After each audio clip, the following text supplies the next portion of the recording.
ಮತಿಗೆ ನಿಲುಕದಂತೆ ಬದಲಾಗುತ್ತದೆ ಎಂಬುದಕ್ಕೆ ಸಾಕ್ಷಿ ಇದುವೆ.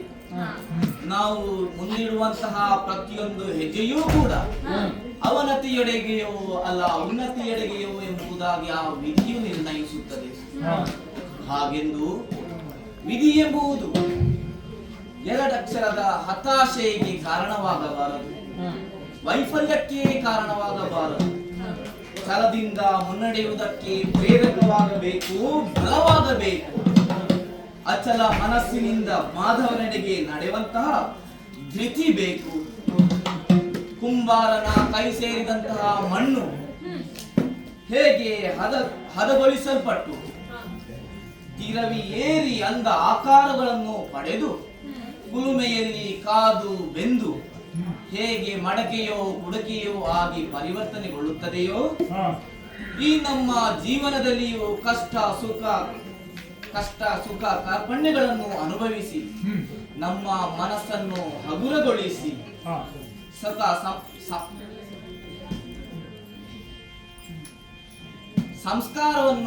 ಸಂಸ್ಕಾರಗೊಳಿಸುತ್ತದೆ. ಹಾಗೆ ಕಾರ್ಪಣ್ಯದಿಂದ ಕಲ್ಯಾಣದತ್ತ ಬದುಕು ಹೊರಳುವ ಶುಭ ಗಳಿಗೆಯಲ್ಲಿ ಕುಂಬಾರನಂಗಳ ಪರಮಾತ್ಮನ ದರ್ಶನ ವೇದಿಕೆಯೂ ಆಗಬಲ್ಲದು. ಈ ವಿಶ್ವಾಸದಿಂದಲೇ ಶ್ರುತಶೃಂಗರಿಂದ ಹಸ್ತಿನಾವತಿಯನ್ನು ಸೇರಿದ ನಾವು ಪ್ರೀತಿಯಿಂದ ಸಾಕಿ ಸಲುಹಿದಂತಹ ಅಜ್ಜ ಭೀಷ್ಮಾದಿಗಳು ಯುವ ರಾಜಾಭಿಷೇಕವನ್ನು ಗೈದರು. ಕೆಲ ಕಾಲದ ನಂತರ ಹಸ್ತಿನಾವತಿಯನ್ನು ಇಬ್ಬಾಗಗೊಳಿಸಿ ನಮ್ಮನ್ನು ವಾರಣಾವತದಲ್ಲಿ ಇರಬೇಕು ಎಂಬುದಾಗಿ ನಿರ್ಧರಿಸಿದರು. ಅವರ ನಿರ್ಧಾರದಂತೆಯೇ ಹೊರಟು ಬಂದವರು ನಾವು. ದುರುಳ ಸುಯೋಧನನಿಂದಲೇ ರಚಿತವಾದಂತಹ ಅರಮನೆ ಅದು ಕೇವಲ ಅರಮನೆಯಲ್ಲ ಎಂಬುದಾಗಿ ನಮ್ಮ ಚಿಕ್ಕಪ್ಪನರಂತಹ ವಿದುರ ಮಹಾರಾಜರಿಂದಲೇ ತಿಳಿಯಿತು. ಅದು ಹೇಗೆ ರಚಿಸಲ್ಪಟ್ಟಿದೆ ಎಂಬುದಾಗಿ ನೋಡಿದರೆ ಅತಿ ಬೇಗನೆ ಹೊತ್ತಿ ಉರಿಯುವ ಸಾಧ್ಯತೆ ಇರುವಂತಹ ಸಕಲ ವಸ್ತುಗಳಿಂದ ಸುವಸ್ತುಗಳಿಂದ ರಚಿಸಲ್ಪಟ್ಟಿದೆ.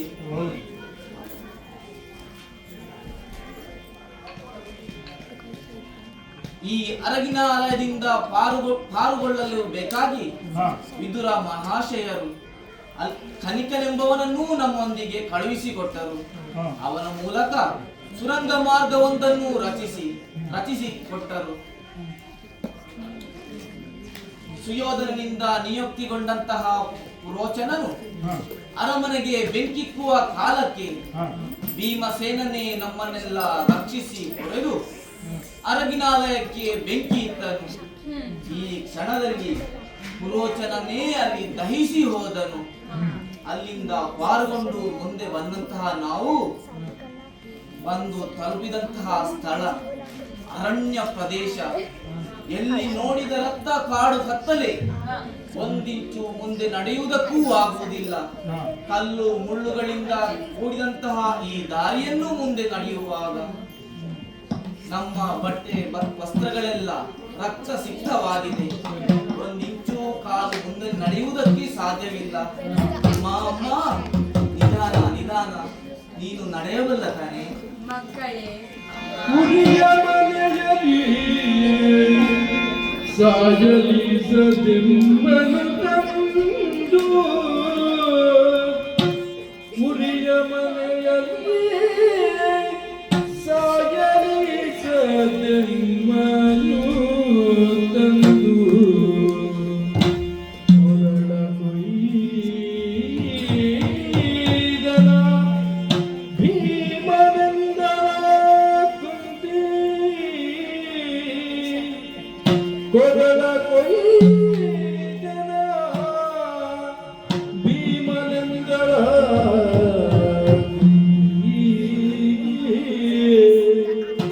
ಉರಿಯ ಮನೆಯಲ್ಲಿ ಸಾಯಲಿ ಸಜನ್ಮನು ತಂದು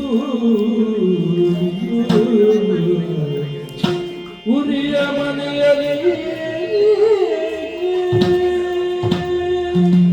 ಮಕ್ಕಳೇ, ಅಮ್ಮ, ಜೀವನ ಪೂರ್ತಿ ನಾನು ನೋವುಗಳ ಸರಮಾಲೆಯನ್ನೇ ಉಂಡವಳು. ನಾನು ನೋವುಂಡರು ನನ್ನ ಮಕ್ಕಳು ಇವತ್ತಲ್ಲ ನಾಳೆ ಪ್ರಬುದ್ಧರಾಗುತ್ತಾರೆ. ನಾನು ಜೀವನದಲ್ಲಿ ಸುಖ ಅನುಭವಿಸುವ ಕಾಲ ಬಂದೇ ಬರುತ್ತದೆ ಎನ್ನುವ ವಿಶ್ವಾಸದೊಂದಿಗೆ ಬದುಕನ್ನೆಲ್ಲ ಸವೆಸಿದೆ. ಪ್ರತಿ ಕ್ಷಣವನ್ನು ಅನುಭವಿಸುವುದಕ್ಕೆ ಪೂರ್ಣ ಪ್ರಯತ್ನ ಪಟ್ಟೆ. ಆದರೆ ದಿನ ಕಳೆದಂತೆ ಆ ವಿಶ್ವಾಸ ಕುಸಿದಾಗ ಆಗುವ ದುಃಖ ಅದು ಅಸಹನೀಯ ಮಕ್ಕಳೇ. ತಡೆ ಹಿಡಿದ ದುಃಖವೆಲ್ಲ ಹೊರ ಹರಿಯುತ್ತಿದೆ. ನುಂಗಿದ ನೋವೆಲ್ಲ ಒಮ್ಮೆಲೆ ಉಲ್ಬಣಿಸಿ ಎದೆ ಗೂಡನ್ನೂ ತಿವಿದು ಹೊರಬರುವ ಶತ ಪ್ರಯತ್ನಕ್ಕೆ ತೊಡಗುತ್ತದೆ. ಅದೇ ನನ್ನ ಸ್ಥಿತಿ. ಆ ನೋವಿನೆದುರು ನೆತ್ತರೊಸುರುತ್ತಾ ಕುಂಟುತ್ತಾ ನಡೆಯುವ ಸಂಕಟ ಏನೇನೂ ಅಲ್ಲವಾದರೂ ಈ ನೋವಿಗೆ ಹಳೆ ನೋವೆಲ್ಲ ಜೊತೆಯಾಗಿ ಕುಟುಕುತ್ತಿದೆ ಮಕ್ಕಳೇ, ಕುಟುಕುತ್ತಿದೆ. ನನಗೇನೋ ಈ ಅಂಧಕಾರವೇ ತುಂಬಿದ ಕಾಡಿನಲ್ಲಿ ನಾನು ಅನುಭವಿಸಿದ ದುಃಖ ಸರಣಿಯೇ ಬಿಡಿಸಿಟ್ಟ ಚಿತ್ರದಂತೆ ಗೋಚರಿಸುತ್ತಿದೆ. ನನಗ್ಯಾಕೋ ಈ ಬದುಕಿನಲ್ಲಿ ಒಂದೇ ಒಂದು ಹೆಜ್ಜೆ ಮುಂದಿಡುವುದಕ್ಕೂ ಅಸಾಧ್ಯ. ಈ ನೋವಿಗೆಲ್ಲ ಕೊನೆ ಸಾವು ಮಾತ್ರ. ಒಂದೊಮ್ಮೆಗೆ ಉರಿಯುತ್ತಿರುವ ವಾರಣಾವತದ ಅರಮನೆಯಲ್ಲಿ ಸುಟ್ಟು ಹೋಗುತ್ತಿದ್ದರೆ ಸಂತೋಷದಿಂದ ಸಾವನ್ನಾದರೂ ಆಹ್ವಾನಿಸಬಹುದಿತ್ತು. ಏನು ಇದ್ದಕ್ಕಿದ್ದಂತೆ ಎಲ್ಲಿ ಎಂದು ಅರಿವಾಗುವ ಮುನ್ನವೇ ಬೆಂಕಿಯ ಜ್ವಾಲೆ ನನ್ನನ್ನು ಆವರಿಸಿ ಸುಟ್ಟರೆಷ್ಟು ಚಂದ ಎಂದು ಮನಸ್ಸು ಹೇಳುತ್ತಿದ್ದೆ. ಆದರೆ ಎಲ್ಲವೂ ಭೀಮನಿಂದ ಹಾಳಾಯಿತು.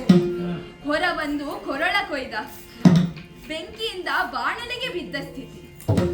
ಮಕ್ಕಳೇ, ನಾನು ಹೇಳುವುದು ನಿಮಗೆ ವಿಪರೀತದಂತೆ ಗೋಚರಿಸಬಹುದು. ಆದರೆ ನನಗ್ಯಾಕೋ ಆ ಬೆಂಕಿಯಲ್ಲಿಯೇ ಸುಟ್ಟು ಹೋಗುವುದರಿಂದ ನೋವಿಗೆ ಒಮ್ಮೆಲೆ ಪರಿಹಾರ ಹೊರತು ಈ ಬಾಣಲೆಯಲ್ಲಿ ತಡೆಯಲಾರದ ಬಿಸಿ ನೋವನ್ನು ಅನುಭವಿಸುವುದ, ನಿಧಾನಗತಿಯಲ್ಲಿ ಸಾವನ್ನು ಹತ್ತಿರವಾಗುವುದು ಅದು ಅತ್ಯಂತ ಅಸಹನೀಯ. ನನ್ನಿಂದಾಗದು ಮಕ್ಕಳೇ, ನನ್ನಿಂದಾಗದು. ನನಗೂ ಮುಂದಡಿರಲು ಸಾಧ್ಯ. ಬೇಕಾದರೆ ಸುಯೋಧನನೇ ನಮ್ಮನ್ನು ಹಿಡಿದು ಕೊಲ್ಲಲಿ ಅಥವಾ ಈ ಕಾಡಿನಲ್ಲಿರುವ ದಾನವರು ಕೊಂದು ತಿನ್ನಲಿ. ಏನೇ ಆದರೂ ಒಂದೇ ಒಂದು ಹೆಜ್ಜೆ ಮುಂದಿಡುವುದು ಅಸಾಧ್ಯ. ಆಕಸ್ಮಿಕವಾಗಿ ಗಾಯಗೊಳ್ಳುವುದು ಬೇರೆ, ಗಾಯಗೊಳ್ಳುತ್ತೇವೆ ಎಂದು ಗೊತ್ತಿತ್ತು ಮುನ್ನುಗ್ಗುವುದು ಬೇರೆ. ಆದರೆ ಅಪಾಯವೇ ಗಾಯ ಪಡೆಯುವ ಅವಕಾಶಗಳೇ ಹೆಚ್ಚಿರುವ ಈ ಕಾಡಿನಲ್ಲಿ ಕಗ್ಗತ್ತಲಲ್ಲಿ ಪ್ರತಿ ಹೆಜ್ಜೆ ಹೆಜ್ಜೆಗೂ ಈಗ ಕಲ್ಲು ಚುಚ್ಚುತ್ತದೆ, ಈಗ ಮುಳ್ಳು ಚುಚ್ಚುತ್ತದೆ ಇಲ್ಲ ಎಂಬ ದೂಲಭರಿತವಾದ ನೋವು. ಒಂದೊಮ್ಮೆ ಬೇರೆ ಮುಳ್ಳು ಚುಚ್ಚದಿದ್ದರೂ ಈಗಾಗಲೇ ಕಾಲಲ್ಲಿ ಚುಚ್ಚಿಕೊಂಡಿರುವ ಮುಳ್ಳು ಹೆಜ್ಜೆ ಕಿತ್ತಿಟ್ಟಾಗ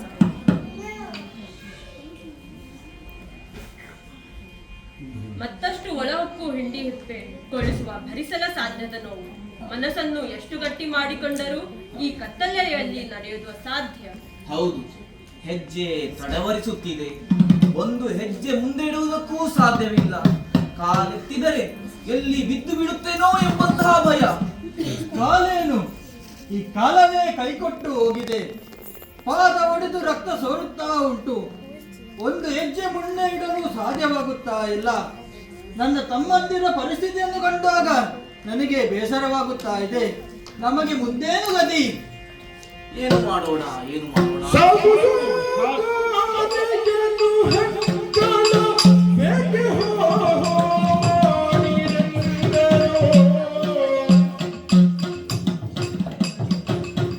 ತೋಕಿ ಹೋಗನು ಭೀಮನವರ ಮುಖದಿ. ತೋಕಿ ಹೋಗನು ಭೀಮನವರ ಮುಖದಿ. ಸಾಕು ಸಾಕು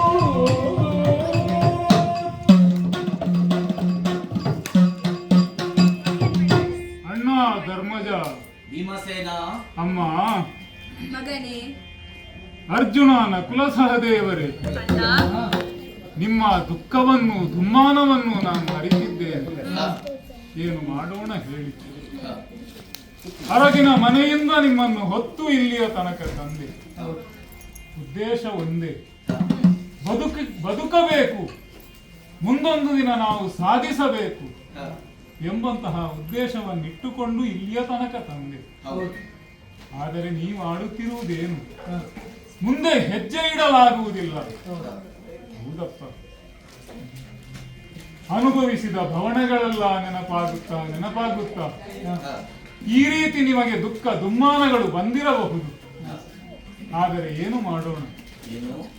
ಒಂದು ವಿಶ್ವಾಸ ಉಂಟು, ಹ, ಧರ್ಮದ ಪಕ್ಷದಲ್ಲಿ ನಾವಿದ್ದೇವೆ. ಹೌದು. ಧರ್ಮವನ್ನು ಯಾರು ರಕ್ಷಿಸುತ್ತಾರೋ ಹ, ಅವರನ್ನು ಧರ್ಮವೇ ರಕ್ಷಿಸುತ್ತದೆ ಅಂತ. ಹೌದು. ಹಾಗಾಗಿ ಹ, ನೀವು ಯಾರೂ ಅಧೀರರಾಗಬಾರದು, ಹ, ವಿಶ್ವಾಸವನ್ನು ಕಳೆದುಕೊಳ್ಳಬಾರದು. ಹ. ಒಂದು ವಿನಂತಿ, ಏನು? ಮುಂದೆ ನಾವು ಸಾಗಬೇಕು. ಯಾಕೆ ಯಾಕೆ?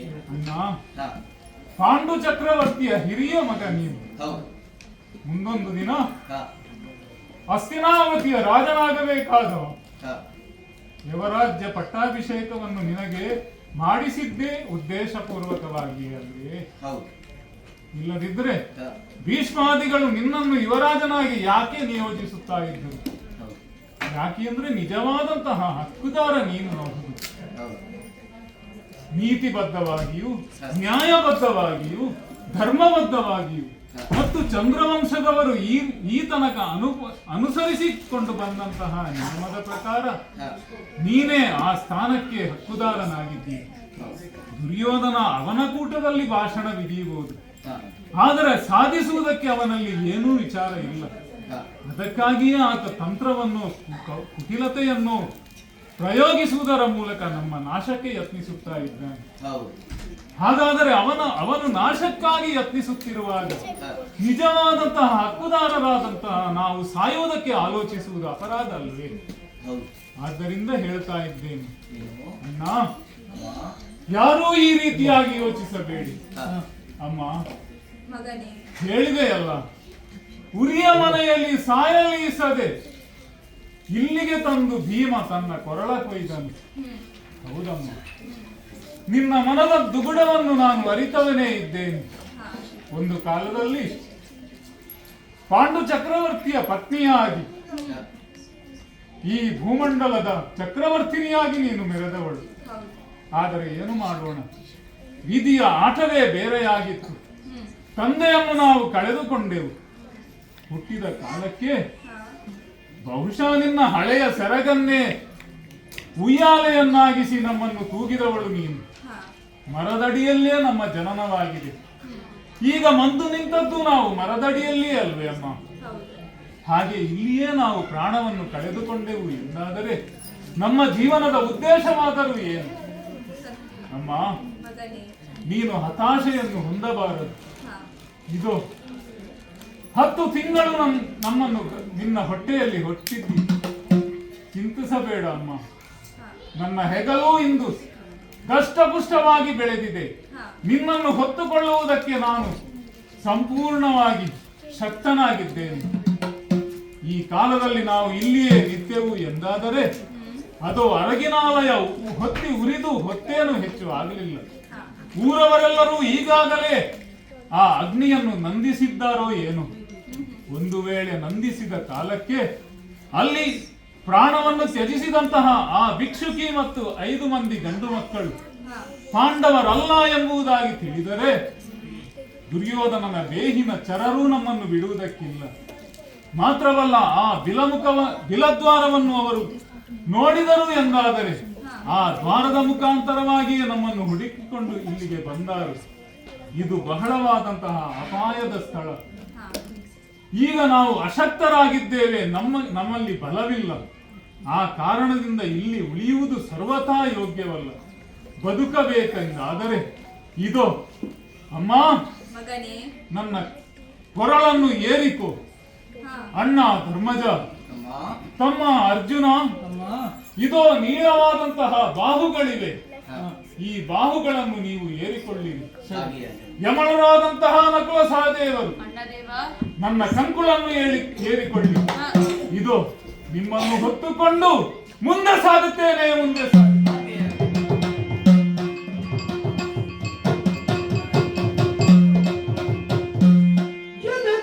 ಜನನಿರ್ಪತಿಗೇಳೆಂದು ಹಲವು ಯೋಜನವಂ ಕಳೆದು ಬರುತ್ತಿದೆ ಭೀಮ. ಇವನು ನಿದ್ರಾವಶದಿ ತಲೆಗುತ್ತಲರಿದು ತಳಿರುಗಳ ತಲೆಗಟ್ಟಿ ಮರದಡಿ ಎಚ್ಚರದೊಂದಿಗೆ ಇಡುಹಿ ಕಾಲ್ಗಳನ್ನೊತ್ತಿ ಇಡುಹಿ ಕಾಲ್ಗಳನ್ನೊತ್ತಿ ಮಲಗಿಸುತ್ತರೋ ಹಲವು ಪರಿಯಿಂದ ಮನದೊಳಗೆಣಿಸಿ ಮರುಗಿದವು ಕಲಿ ಭೀಮನ ಗಜ ಮರುಗಿದವು ಕಲಿ ಭೀಮನ ಗಜ ಇನಿತಾಗ ಬಹುದೆಂದೆನುತ ಧುಮ್ಮಾನದಿಂದ ಇನಿತೆಂದಾಗ ಬಹುದೆಂದನುತ ಧುಮ್ಮಾನದಿಂದ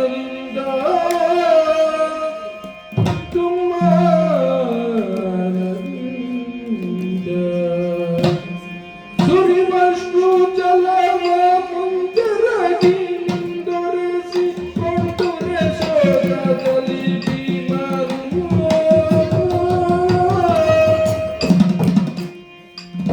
ಸುರಿವಷ್ಟು ಜಲವ ಮುಂದರಗಿ ನಿಂದೊರೆಸಿ ಕೊಂಡರೆ ಶೋಕದಲ್ಲಿ ಭೀಮನು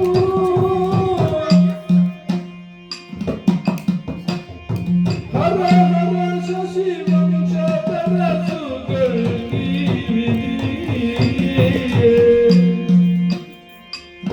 ಹರ ಹರ ಶಶಿ ವಂಶಧರ ಸುಗರ್ಗಿ ದೊರಕಿದೆ ಎಂದನು.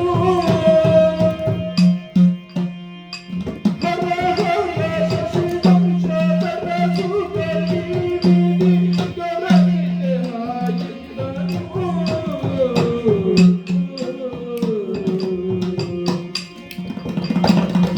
ಸುರಿವಷ್ಟು ಜಲವ ಮುಂದರಗಿ ನಿಂದರಿಸಿ ಕೊಂಡರೆ ಶೋಕದಲ್ಲಿ ಭೀಮನು.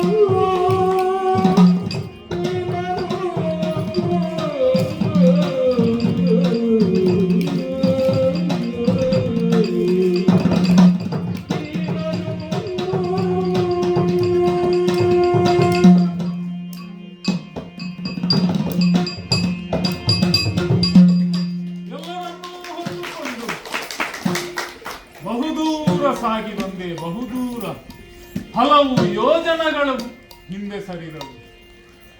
ಆದರೆ ಪಕ್ಕನೇ ನಾನಿಲ್ಲಿ ನಿಲ್ಲಬೇಕಾಯಿತು. ಅವಲೋಕಿಸಿದವಾಗ ಎಲ್ಲರ ಹಿಡಿತ ಸಡಿಲಗೊಳ್ಳುತ್ತಾ ಇದೆ. ಒಂದು ವೇಳೆ ನಾನು ಹೀಗೆಯೇ ಮುಂದೆ ಸಾಗಿದೆ ಎಂದಾದರೆ ಇವರು ದಾರಿಯಲ್ಲಿಯೇ ಬಿದ್ದು ಬಿಟ್ಟಾರೋ ಏನು. ನೋಡಿದರೆ ಎಲ್ಲರೂ ನನ್ನ ಹೆಗಲ ಮೇಲೆಯೇ ನಿದ್ರಾವಶರಾಗಿದ್ದಾರೆ. ಹಾಗಾದರೆ ಇನ್ನು ಮುಂದೆ ಸಾಗುವುದಿಲ್ಲ. ಇದೇ ಸರಿಯಾದ ಸ್ಥಳ. ವಿಶಾಲವಾದಂತಹ ವೃಕ್ಷವೊಂದಿದೆ. ಗುಂಡಾರಣ್ಯದ ಮಧ್ಯದಲ್ಲಿ ನಾನು ನಿಂತಿದ್ದೇನೆ. ಪ್ರಾಣಿಗಳು, ದುಷ್ಟಮೃಗಗಳು, ಕಾಟ ಇಲ್ಲಿ ಅಧಿಕವಾಗಿರಬಹುದು. ಆದರೆ ಈ ಪ್ರದೇಶ ಸ್ವಲ್ಪ ಸುರಕ್ಷಿತ ಅಂತ ನನಗೆ ಅನ್ನಿಸ್ತಾ ಇದೆ. ವಿಶಾಲವಾದಂತಹ ವೃಕ್ಷ, ಅಲ್ಲಲ್ಲಿ ಮರಗಳು, ಸುಳಿಯುವಂತಹ ಕುಳಿರ್ಗಾಳಿ ಇವರನ್ನು ಮೆಲ್ಲನೆ ಕೆಳಗಿಳಿಸಿದವನಿದ್ದೇನೆ. ನಿದ್ರಾವಶರಾಗುತ್ತಿರುವಂತಹ ಇವರನ್ನು ಎಬ್ಬಿಸಿ ಮಾತನಾಡುವ ಸ್ಥಿತಿಯಲ್ಲಿಯೂ ಇಲ್ಲ. ಆದ್ದರಿಂದಲೇ ಅಲ್ಲಲ್ಲಿ ಇದ್ದಂತಹ ತರಗೆಲೆಗಳನ್ನೆಲ್ಲ ಒಟ್ಟುಗೂಡಿಸಿ ಇವರನ್ನಲ್ಲಿಯೇ ಮಲಗಿಸಿದ್ದೇನೆ. ತಾಯಿ, ಅಣ್ಣ ಧರ್ಮರಾಯ, ತಮ್ಮಂದಿರಾದ ಅರ್ಜುನ, ನಕುಲ ಸಹದೇವರು ಮಲಗಿಸುತ್ತಲೇ ಗಾಢವಾದ ನಿದ್ರೆಯನ್ನು ಹೊಂದಿದಂತೆ ಕಾಣುತ್ತಾ ಇದೆ.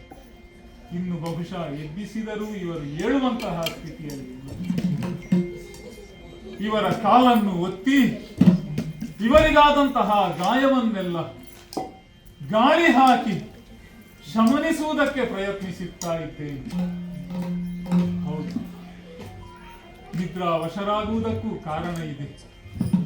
ಎಷ್ಟು ದಿನವಾಯಿತೋ ಏನೋ ನಿದ್ದೆಯನ್ನು ಕಾಣದೆ. ನಿದ್ದೆ ಮಾಡುವುದಾದರೂ ಹೇಗೆ?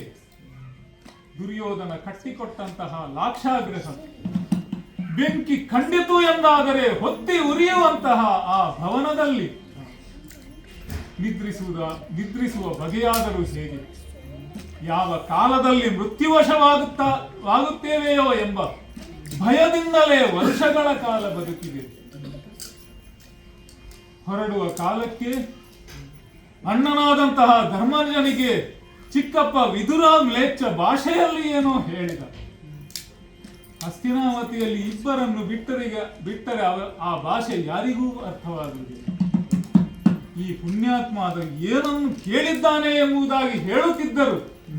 ಆ ಕಾಲಕ್ಕೆ ನಾನೇ ಅಲ್ಲಿ ನಿಂತು ಪ್ರಶ್ನಿಸುತ್ತಿದ್ದೆ ಭೀಷ್ಮಾದಿಗಳಿಗೆ, ಈಕರನಾದಂತಹ ಕಾರ್ಯವನ್ನು ನೀವು ಮಾಡುವುದು ನ್ಯಾಯವೇ? ಆದರೆ ಈ ಮಹಾತ್ಮ ಹೇಳಿದ್ದೇನೆ, ಅರಗಿನ ಮನೆಗೆ ಬಂದು ಅಲ್ಲಿರುವಂತಹ ವಾತಾವರಣದಲ್ಲಿ ಇನ್ನೇನು ನಾವು ತಂಗುವುದು ಎಂದು ನಿರ್ಧಾರವಾದಂತಹ ಕಾಲದಲ್ಲಿ ಭವನವನ್ನು ನೋಡಿದ ನಾನೇ ಸಂಶಯವನ್ನು ವ್ಯಕ್ತಪಡಿಸಿದ ವೇಳೆಯಲ್ಲಿ ಹೇಳುತ್ತಾ ಇದ್ದಾನೆ, ಇದು ಅರಗಿನ ಮನೆ. ಮಾಡುವುದಾದರೂ ಏನೋ ಧರ್ಮ ನಮ್ಮ ಪಕ್ಷದಲ್ಲಿದೆ ಎಂಬ ಕಾರಣಕ್ಕಾಗಿ ವಿದುರ ಚಿಕ್ಕಪ್ಪನಿಂದ ನಿಯುಕ್ತನಾದಂತಹ ಕಣಿಂಕ ನಮಗೆ ಸಹಾಯಕ್ಕಾಗಿ ಬಂದ. ಬಿಲವನ್ನು ತೋಡುವುದಕ್ಕೆ ಪ್ರಾರಂಭಿಸಿದ. ಅವನ ಸಹಾಯದಿಂದ ಬಿಲವನ್ನು ಕೊರೆದೆವು. ಕೊರೆಯುತ್ತಾ ಒಂದು ದಿನ ದುರ್ಯೋಧನನಿಂದ ನಿಯುಕ್ತನಾದಂತಹ ಪುರೋಚನನೇ ಅರಗಿನಾಲಯಕ್ಕೆ ಬಂದು ನಮ್ಮನ್ನು ಸುಡುವಂತಹ ಹುನ್ನಾರದಲ್ಲಿ ಇರುವಾಗಲೇ ಭಿಕ್ಷುಕಿಯೊಬ್ಬಳು 5 ಜನ ಮಕ್ಕಳನ್ನು ಕರೆದುಕೊಂಡು ಬಂದಳು. ಏನು ಭಿಕ್ಷಾಟನೆಗೆ ಬಂದವಳು ಎಂಬುದಾಗಿ ಅವಳಿಗೆ ಭಿಕ್ಷೆಯನ್ನು ಹಾಕಿ ಅವಳಿಗೆ ಬೇಕಾದಂತಹ ಸತ್ಕಾರವನ್ನು ಮಾಡಿದ ಮೇಲೆ ಅಲ್ಲಿಯೇ ಉಳಿಯುವುದಕ್ಕೆ ಪ್ರಯತ್ನಿಸಿದಳು. ಮಾತ್ರವಲ್ಲ, ಆಮೇಲೆ ತಿಳಿಯಿತು ಅವಳೂ ಕೂಡ ದುರ್ಯೋಧನನ ಚರರಲ್ಲಿ ಒಬ್ಬಳು, ನಮ್ಮನ್ನು ಮುಗಿಸುವುದಕ್ಕಾಗಿಯೇ ಬಂದವಳು ಎಂಬುದಾಗಿ. ಆಹಾರವನ್ನು ಮಾಡುವುದಕ್ಕೆ ನಮಗೆ ಸಹಾಯಕಳಾಗಿ ನಿಂತಳು. ಆದರೆ ಆಹಾರವನ್ನು ಆಕೆ ತಯಾರಿಸುವಂತಹ ವಿಧಾನ ನನಗೆ ಸಂಶಯವನ್ನು ಹುಟ್ಟಿಸಿತು. ಪಾಕಶಾಸ್ತ್ರದಲ್ಲಿ ಪ್ರವೀಣನಾದಂತಹ ನನಗೆ ಒಂದು ಒಳ್ಳೆಯದೇ ಆಯಿತು. ನನಗೆ ಯಾವುದನ್ನು ರುಚಿ ನೋಡಿ ಅನುಭವಿಸಬೇಕಾದಂತಹ ಅಗತ್ಯ ಇಲ್ಲ. ಪರಿಮಳವನ್ನು ನೋಡಿದ ಕೂಡಲೇ ನನಗೆ ಅದು ಗೊತ್ತಾಗುತ್ತದೆ. ವಿಷಯುಕ್ತವಾದಂತಹ ಆಹಾರವನ್ನೇ ನಮಗೆ ತಿನ್ನಿಸುವುದಕ್ಕೆ ಆಕೆ ಬಯಸಿದ್ದಾಳೆ ಎಂಬುದಾಗಿ. ಅದಕ್ಕಾಗಿ ಆ ದಿನ ರಾತ್ರಿಯಲ್ಲಿ ಮುಂಚಿತವಾಗಿಯೇ ನೀವು ಅತಿಥಿಗಳು ಎಂಬಂತಹ ಕಾರಣಕ್ಕಾಗಿ ಅವಳಿಗೆ ಆಹಾರವನ್ನು, ಅವಳ ಮಕ್ಕಳಿಗೂ ಅವಳಿಗೂ ಆಹಾರವನ್ನು ತಿನ್ನಿಸಿದೆ. ನನ್ನ ಭಯದಿಂದಲಾಗಿ ಆಹಾರವನ್ನು ಅಲ್ಲಿಯೇ ನಿದ್ರಾವಶರಾದರು. ವಿಷಾಹಾರವನ್ನು ಸೇವಿಸಿದಂತಹ ಅವರು ಏಳದೇ ಇರುವಂತಹ ಕಾಲದಲ್ಲಿ ಪುರೋಚನನೆ ನಿತ್ತು ಅಗ್ನಿಯನ್ನು ಪ್ರತಿಷ್ಠಾಪಿಸಿ ಸುಡುವುದಕ್ಕೆ ಪ್ರಯತ್ನಿಸಿದವಾಗ ಆತನನ್ನೇ ಬಡಿದು ಕೊಂದು ಅವನಲ್ಲಿದ್ದಂತಹ ಅಗ್ನಿಯನ್ನು ಕೈಗೆತ್ತಿಕೊಂಡು ಅರಮನೆಯಲ್ಲೆಲ್ಲವನ್ನು ಸುಟ್ಟಿ ಇವರನ್ನೆಲ್ಲ ಎತ್ತಿಕೊಂಡು ಬಿಲಮುಖದಿಂದ ಇವರಿಗೆ ಬಂದಿ ಮಲಗಿದ್ದಾರಲ್ಲ, ಇವರನ್ನು ಕಾಣುವಾಗ ಅಯ್ಯೋ ಅನ್ನಿಸ್ತಾ ಇದೆ. ಎಲ್ಲಿ ಇರಬೇಕಾದವರು ಎಲ್ಲಿಗೆ ಬಂದು ಮುಟ್ಟಿದರು ನೋಡಿ. ಅಯ್ಯೋ ಆರು ನೀರುವವನದ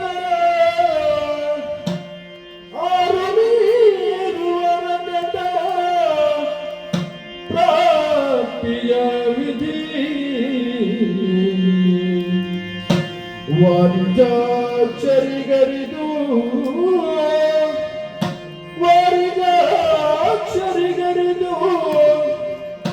ಮಾರವೈದಿಯ ಕರ ಭಿಕ್ಷವಗೈದುದು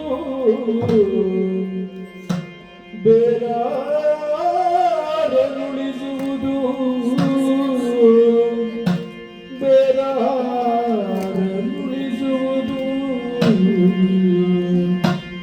ಎಂದು ನಾನು ಪರಿಗಣಿಸುತ್ತ ವಾಯುಮಂಡಲದನು ತಾನು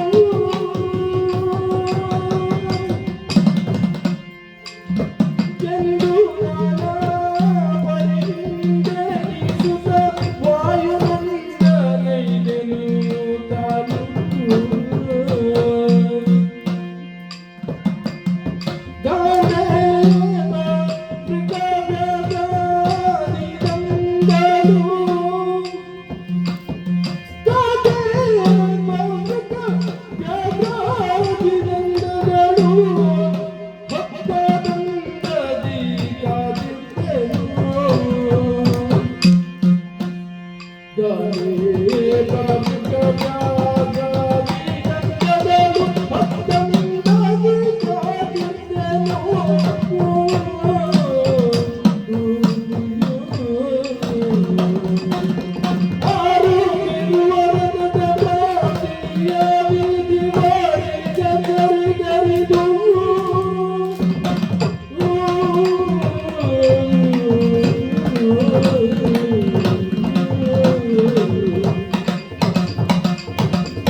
ಪ್ರಕೃತಿಗೂ ಅನುಸರಿಸಿಯೇ ಭೀಮಸೇನ ಹೀಗೆಂದು ನನ್ನ ಹಿರಿಯರು ನನಗೆ ನಾಮಕರಣವನ್ನು ಮಾಡಿದ್ದಿರಬೇಕು. ಹುಟ್ಟಿದಂತಹ ಕಾಲಕ್ಕೆ ತಾಯಿಯ ಕೈಯಲ್ಲಿ ನಾನು ಆಡುತ್ತಾ ಇದ್ದೇನಂತೆ. ಸಿಂಹದ ಗರ್ಜನೆಯನ್ನು ಕೇಳಿದ ಕ್ಷಣದಲ್ಲಿ ಹೆದರಿದಂತಹ ನನ್ನ ತಾಯಿಯ ಕರದಿಂದ ನಾನು ಜಾರಿ ಬಿದ್ದೆ. ಬಿದ್ದದ್ದು ಬಂಡೆಯ ಮೇಲೆ. ಆದರೆ ಬಂಡೆ ಒಡೆಯಿತೇ ವಿನಃ ನನಗೇನೂ ಆಗಲಿಲ್ಲ. ಈಗ ನೋಡಿದರೆ ದೇಹ ಬಂಡೆಯದ್ದು ಹೌದು, ಮನಸ್ಸು ಕೂಡ ಬಂಡೆಯೇ ಆಗಿ ಹೋಗಿದೆ. ನೋಡಬಾರದೆ ಇವರ ಸ್ಥಿತಿಯನ್ನು ನೋಡಿ ಮರುಗುವ ಸ್ಥಿತಿಯೂ ನನಗಿಲ್ಲವಲ್ಲ. ಯುವರಾಜನಾಗಿ ಮೆರೆಯಬೇಕಾದಂತಹ ನನ್ನ ಅಣ್ಣ ನೆಲದ ಮೇಲೆ ಎಲೆಯನ್ನು ಹಾಸಿ ಮಲಗಿದಂತಹ ಸ್ಥಿತಿಯನ್ನು ನೋಡಬಾರದೆ.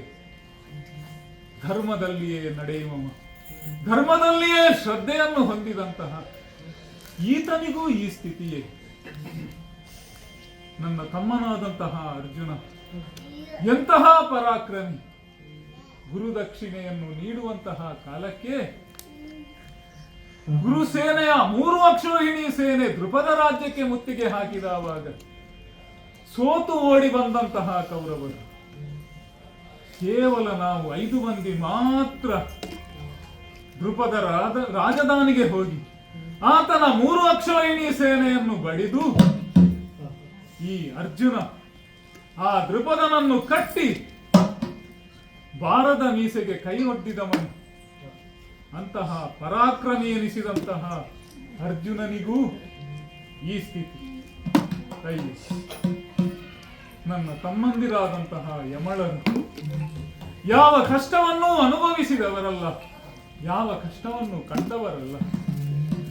ರಾಜಕುಮಾರರಾಗಿ ಸಂತೋಷದಿಂದ ಇರಬೇಕಾದಂತಹ ಇವರಿಗೂ ಈ ಸ್ಥಿತಿಯಾಗಿ ಆಗಿ ಹೋಯಿತು. ಅಯ್ಯೋ, ನನ್ನ ಅಮ್ಮ, ನನ್ನ ಹೆತ್ತ ತಾಯಿ ಒಂದು ಕಾಲದಲ್ಲಿ ಚಕ್ರವರ್ತಿನಿಯಾಗಿ ಮೆರೆದವಳು. ಮಾತ್ರವಲ್ಲ, ಕೃಷ್ಣನ ಸೋದರತ್ತೆ, ಭಗವಂತನ ಸೋದರತ್ತೆ. ಈ ಜನ್ಮವನ್ನು ಪಡೆಯುವುದಕ್ಕೆ ಎಷ್ಟು ಪುಣ್ಯವನ್ನು ಮಾಡಿದಳೋ ಏನು. ಆದರೆ ಯಾವ ಪಾಪದ ಫಲವೋ ಏನು, ಇಂತಹ ಕಷ್ಟವನ್ನು ಅನುಭವಿಸಬೇಕಾಗಿ ಬಂದಿತ್ತಲ್ಲ. ಪಾಂಡುರಾಜನಿಗೆ ಹಿಂದವ ಮಹರ್ಷಿಗಳ ಶಾಪ ಎಂಬಂತಹ ಕಾರಣಕ್ಕಾಗಿ ಸಕಲವನ್ನೂ ತ್ಯಜಿಸಿ ಅರಣ್ಯಕ್ಕೆ ಹೋದವಾಗ ಇನ್ನೇನು ಮಕ್ಕಳೇ ಆಗುವುದಿಲ್ಲ ಎಂಬಂತಹ ದುಃಖದಲ್ಲಿರುವಾಗ ದೇವತೆಗಳಿಂದ ವರಪ್ರಸಾದವಾಗಿ ನಮ್ಮ ಐವರನ್ನು ಪಡೆದವಳು. ಅಂತಹ ದೇವತಾನುಗ್ರಹದಿಂದ ಪಡೆದಂತಹ ಐವರು ಮಕ್ಕಳಿದ್ದು ನಿನಗೀ ಸ್ಥಿತಿಯೇ ಅಮ್ಮ. ಏನು ಮಾಡೋಣ ಹೇಳು. ಮರದ ಬುಡದಲ್ಲಿ ನಮ್ಮನ್ನು ಇಟ್ಟೆ, ಇಂದು ಈ ಮರದ ಬುಡದಲ್ಲಿ ನಿನ್ನನ್ನು ಈ ರೀತಿಯಾಗಿ ಕಾಣುವಂತಹ ಸ್ಥಿತಿ ನನಗೆ ಬಂದೊದಗಿದೆ. ಭೀಮಸೇನನ ಪರಾಕ್ರಮ ಏನು, ಶಕ್ತಿ ಏನು, ಎಲ್ಲವೂ ವ್ಯರ್ಥವಾಗಿ ಹೋಯಿತಮ್ಮ. ಈ ಕಾಲದಲ್ಲಿ ನಿನ್ನನ್ನು ಕಾಣುವಾಗ ನನ್ನ ಕಲ್ಲು ಹೃದಯವು ಕರಗಿ ಹೋಗುತ್ತಾ ಇದೆ. ಮುಂದೊಂದು ದಿನ ನಿನ್ನನ್ನು ರಾಜಮಾತೆಯಾಗಿ ಈ ಹಸ್ತಿನಾಪುರದಲ್ಲಿ ಕಾಣಬೇಕೆಂಬಂತಹ ಹಂಬಲ ಇದ್ದರೆ ಅದು ಅಪರಾಧವಲ್ಲ ತಾನೆ. ವಂಶ ಪಾರಂಪರಿಕವಾಗಿ ಬರಬಹುದಾದಂತಹ ಪಟ್ಟಕ್ಕೆ ಅರ್ಹನಾದಂತಹ ನಮ್ಮ ಅಣ್ಣನನ್ನು ಚಕ್ರವರ್ತಿಯಾಗಿ ಮಾಡಬೇಕು ಎಂಬುದಾಗಿ ಹಂಬಲಿಸಿದರೆ ಅದು ಅಪರಾಧವಲ್ಲವಲ್ಲ. ಹಾಗಾದರೆ ಚಕ್ರವರ್ತಿಯ ಮಕ್ಕಳಾಗಿ ಜನಿಸಿದ್ದೇ ನಮಗೆ ಈ ಭವಣೆಯನ್ನು ಅನುಭವಿಸಿದ್ದಕ್ಕಾಗಿ ಹೋಯಿತು. ಭೀಷ್ಮಾದಿಗಳ ಬೆಂಬಲವಿದ್ದರೂ ಕೂಡ ದುರ್ಯೋಧನನ ಕಪಟಕ್ಕೆ ನಾವು ಬಲಿಯಾಗಿ ಹೀಗಾಗಬಹುದೇ.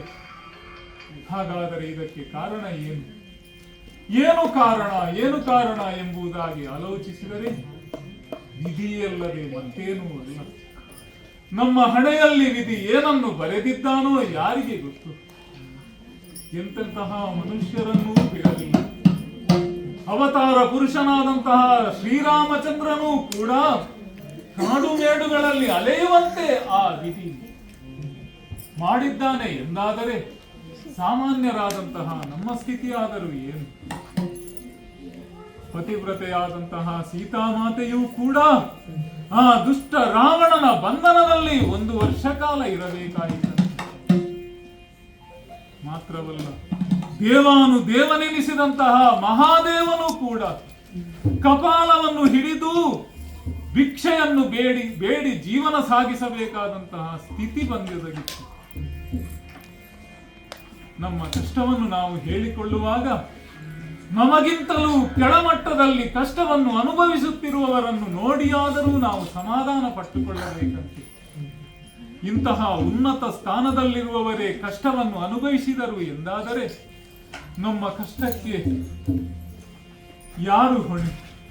ಕೃಷ್ಣನ ಭಕ್ತರಾಗಿಯೂ ಧರ್ಮದ ಸ್ಥಾನ ದಾರಿಯಲ್ಲಿ ನಡೆಯುವಂತಹ ಈ ಪಾಂಡವರಿಗೆ ಈ ಕಾಲದಲ್ಲಿ ಈ ಕಷ್ಟ ಇನ್ನು ಪರಿಹಾರವಾಗುವಂತಹ ಬಗೆ ಹೇಗೆ ಎಂಬುದಾಗಿ ಆಲೋಚಿಸುತ್ತಾ ಕಾಲವನ್ನು ಕಳೆಯುತ್ತಾ ಇದ್ದೇವೆ. ಎಲ್ಲರೂ ಗಾಢವಾಗಿ ನಿದ್ರಾವಶರಾಗಿದ್ದಾರೆ. ಇವರ ಮುಖವನ್ನು ನೋಡಿದವಾಗ ಸ್ವಪ್ನವನ್ನಂತೂ ಕಾಣುತ್ತಾ ಇಲ್ಲ, ಸುಷುಪ್ತಿಯಲ್ಲಿದ್ದಾರೆ. ಈ ಕಾಲದಲ್ಲಿಯೂ ಆನಂದವನ್ನೇ ಅನುಭವಿಸುತ್ತಾ ಇದ್ದಾರೋ ಏನು. ಇವರು ಏಳುವವರೆಗೆ ನಾನು ಇವರ ರಕ್ಷಣೆಯಲ್ಲಿಯೇ ಇರಬೇಕು. ಅದಕ್ಕಾಗಿ ಸುತ್ತಲೂ ನೋಡಿದವಾಗ ದೊಡ್ಡ ಬಂಡೆಕಲ್ಲುಗಳನ್ನೆಲ್ಲ ಸಂಗ್ರಹಿಸಿ ಇವರ ಸುತ್ತಲೂ ಇರಿಸಿದ್ದೇವೆ. ಯಾವುದೇ ಕಾಡು ಪ್ರಾಣಿಗಳಿಂದಲೋ ಅಥವಾ ವನಚರಗಳಿಂದಲೋ ಇವರಿಗೆ ತೊಂದರೆಯಾಗಬಾರದು.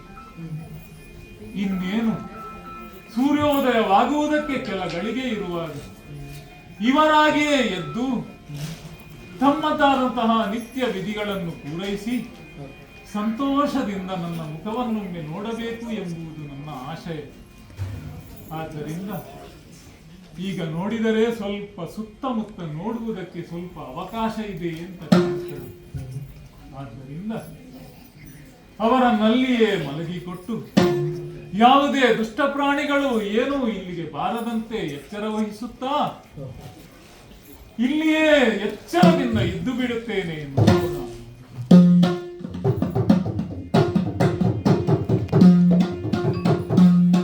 ಅವನಿ ಬಾಲಕಲಾಲಿಸಿ ಬನ್ನಿರಿ. ಅವರನ್ನು ಸಂಭವನು ಸದತಲ್ಲವರನ್ನು ಸುರಿದವನಲ್ಲಿ ಕಾದಿರ್ಪ ವೇಳೆಯಲ್ಲಿ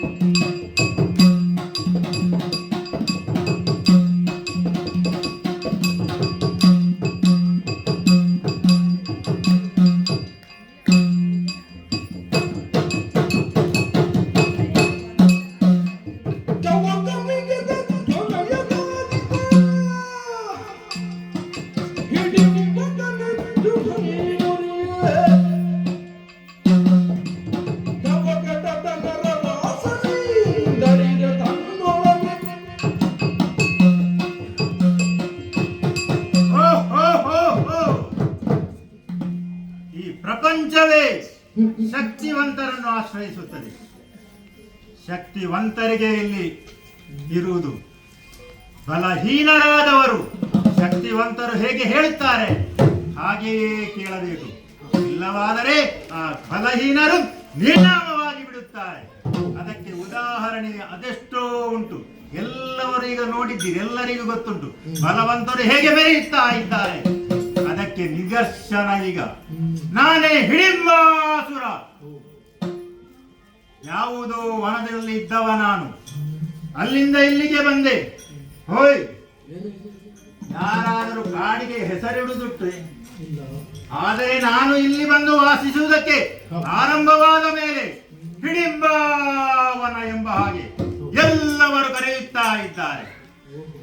ಹಾಗೆ ನನ್ನವರು ಅದೆಷ್ಟೋ ಇಲ್ಲಿದ್ದಾರೆ, ಎಲ್ಲವರು ಅಲ್ಲಲ್ಲಿ ಇದ್ದಾರೆ. ಆದರೆ ರಾಕ್ಷಸರಾದಂತಹ ನಾವು ನಿಶಾಚರರು. ಹಗಲು ಹೊತ್ತಿನಲ್ಲಿ ನಾವು ಮಲಗುವುದು, ನಮ್ಮದೇನಿದ್ದರೂ ರಾತ್ರಿ ಹೊತ್ತಿನಲ್ಲಿ. ಹಾಗೆ ಬಂಡೆಗೆ ಹೊರಗಿ ಮಲಗಿದ್ದವ ನಾನು. ರಾತ್ರಿ ಕಾಲ ಪಸರಿಸುತ್ತಾ ಉಂಟು. ಒಮ್ಮೆಲೆ ಏನೋ ಪರಿಮಳ ಬಂದ ಹಾಗೆ ಆಯ್ತಲ್ಲ. ಹೇಗೆ ಎಚ್ಚರವಾಯಿತು ಎನ್ನುವ ಹಾಗೆ ನೋಡಿದರೆ, ಆಹಾ, ಏನಿದು ಪರಿಮಳ ಬರುತ್ತಾ ಉಂಟು? ನರವಾಸನೆ. ಅದೆಷ್ಟೋ ಕಾಲದಿಂದ ನಾನು ಬಡ ಪ್ರಾಣಿಗಳನ್ನು, ಆನೆಯನ್ನು ಹಿಡಿದು ತಿಂದಿದ್ದೇನೆ, ಚಿರತೆಯನ್ನು ಹಿಡಿದು ತಿಂದಿದ್ದೇನೆ, ಸಿಂಹವನ್ನು ಹಿಡಿದು ತಿಂದಿದ್ದೇನೆ. ಆದರೆ ಅದರ ರುಚಿಯೇ ಬೇರೆ, ಈ ನರ ಮಾಂಸದ ರುಚಿಯೇ ಬೇರೆ. ಆ ನರ ಮಾಂಸವನ್ನು ತಿಂದು ಅದೆಷ್ಟೋ ಕಾಲವಾಯಿತು.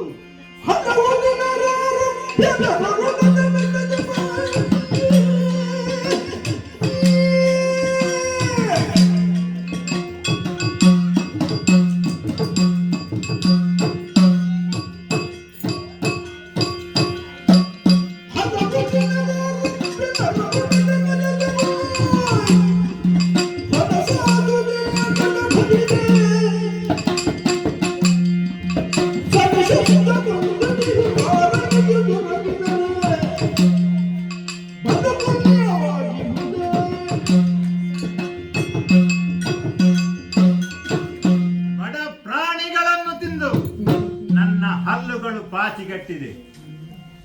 ನರ ಮಾಂಸವನ್ನು ತಿನ್ನಬೇಕೆನ್ನುವ ಹಂಬಲ ಅದೆಷ್ಟೋ ಕಾಲದಿಂದ ಇತ್ತು. ನಾವು ಬೇಟೆಗಾಗಿ ಹೋಗುವುದು ಬೇರೆ, ಆದರೆ ಬೇಟೆಯೇ ನಮ್ಮ ಬಳಿಗೆ ಬಂದಿದೆ. ಮಾನವರಲ್ಲಿಯೂ ಎರಡು ವಿಧ ಉಂಟು. ಕೆಲವು ದಷ್ಟಪುಷ್ಟವಾಗಿರುತ್ತದೆ, ಬೇಕಾದಷ್ಟು ಮಾಂಸವಿರುತ್ತದೆ. ಆದರೆ ಕೆಲವುಂಟಲ್ಲ, ಅದು ನರಕಲು, ಅದು ಯಾವುದಕ್ಕೂ ಪ್ರಯೋಜನ ಇಲ್ಲದ್ದು. ಯಾಕೆ ಅವರು ಹಾಗೆ ತಿನ್ನುವುದಕ್ಕಿದ್ದರೂ ಅವರು ತಿನ್ನುವುದಿಲ್ಲ. ಅದನ್ನು ತಿನ್ನಬೇಡ ಅಂತ ಕೆಲವರು ಹೇಳುದು, ಇದು ತಿಂದರೆ ಅದು ಹೆಚ್ಚಾಗುತ್ತದೆ ಅಂತ ಕೆಲವರು ಹೇಳುದು. ತಿನ್ನುವುದಕ್ಕೆ ಇದ್ದರೂ ಅವರು ತಿನ್ನುವುದಿಲ್ಲ. ಅದಕ್ಕಾಗಿ ದಷ್ಟಪುಷ್ಟ ಇದ್ದವರನ್ನು ತಿನ್ನುವುದಂತ ಆ ರುಚಿಯೇ ಬೇರೆ. ಆದರೆ ಈ ನರಕಲಿದ್ದರವನ್ನು ಬಿಡುವುದಕ್ಕಾಗುತ್ತದೋ? ಅವರನ್ನು ಕೂಡ ಹಿಡಿದು ಹಾಗೆ ಈ ಬಿಸಿ ಬಂಡೆಗಲ್ಲಿನ ಮೇಲೆ ಒಣಗಿಸಿ ತೆಗೆದಿಟ್ಟರೆ ಈ ಮಳೆಗಾಲದಲ್ಲಿ ಉಂಟಲ್ಲ, ಅದನ್ನು ಹೇಗೆ ತಿನ್ನಬಹುದು? ಚರು ಚುರು ಚರು ಚುರು ಅಂತ ಆ ರುಚಿಯೇ ಬೇರೆ. ಇನ್ನು ದಷ್ಟಪುಷ್ಟ ಇದ್ದವರನ್ನು ತಿನ್ನುವುದು ಹೇಗೆ ಗೊತ್ತುಂಟಾ? ಅವರ ತಲೆಯನ್ನು ಕತ್ತರಿಸಿ ಆ ರಕ್ತ ಅಲ್ಲಿಗೆ ಬರುತ್ತದಲ್ಲ, ಅಲ್ಲಿಗೆ ಬಾ ಹಿಡಿದ ಕುಡಿಯಬೇಕು. ಅವರ ಕಾಲುಗಳನ್ನು ಬೆಂಕಿಯ ಮೇಲೆ ಹಿಡಿದು ಅದನ್ನು ಬೇಯಿಸಿ ಚೆನ್ನಾಗಿ ಅಗಿಯಬೇಕು. ಕಾಲುಗಳನ್ನು ಹಾಗೆ ಜಗಿದು ಜಗಿದು ಜಗಿದು ತಿನ್ನಬೇಕು. ಎಲ್ಲವೂ ಸರಿ. ನಾನು ಇಲ್ಲಿ ಮಾತಿನಲ್ಲಿ ಹೇಳಿದರೆ ಅದನ್ನು ತಿನ್ನುವುದಕ್ಕಾಗುತ್ತದ? ಅವರನ್ನು ಹಿಡಿದು ತರಬೇಕು. ಹಾಗೆಂದು ನಾನೇ ಹೋಗುವುದಲ್ಲ. ನನಗೊಬ್ಬಳು ತಂಗಿ ಇದ್ದಾಳೆ, ಹಿಡಿಂಬೆ ಎನ್ನುವ ಹಾಗೆ ಅವಳ ಹೆಸರು. ನನ್ನ ಜೊತೆ ಸಣ್ಣದಿರುವಾಗಲೇ ಬಂದಿದ್ದಾಳೆ. ಅವಳನ್ನು ಪ್ರೀತಿಯಿಂದ ನಾನು ಸಾಕಿ ಸಲಹಿಕೊಂಡು ಬಂದಿದ್ದೇನೆ. ಆಡು ಹೋದರೆ ಕೆಲಸ ಹಾಡು. ಅದಕ್ಕಾಗಿ ಕೆಲಸಕ್ಕೆ ಬೇಕಾದವರು ನನ್ನ ಮುದ್ದಿನ ತಂಗಿ ಹಿಡಿಂಬೆ, ಅವಳನ್ನೇ ಕರೆಯುತ್ತೇನೆ. ತಂಗಿ ಹಿಡಿಂಬೆ, ಹೀಗೆ ಬಾ, ಹೀಗೆ ಬಾ, ಹೀಗೆ ಬಾ.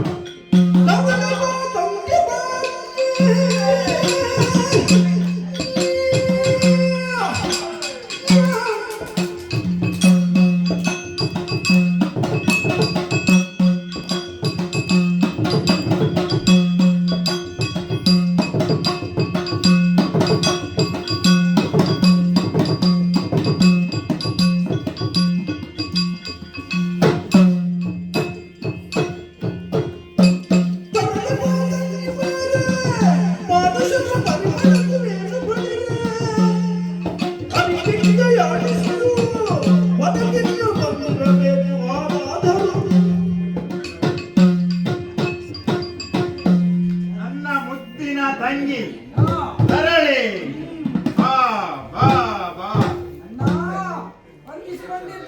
ಎದ್ದೇಳು ತಂಗಿ.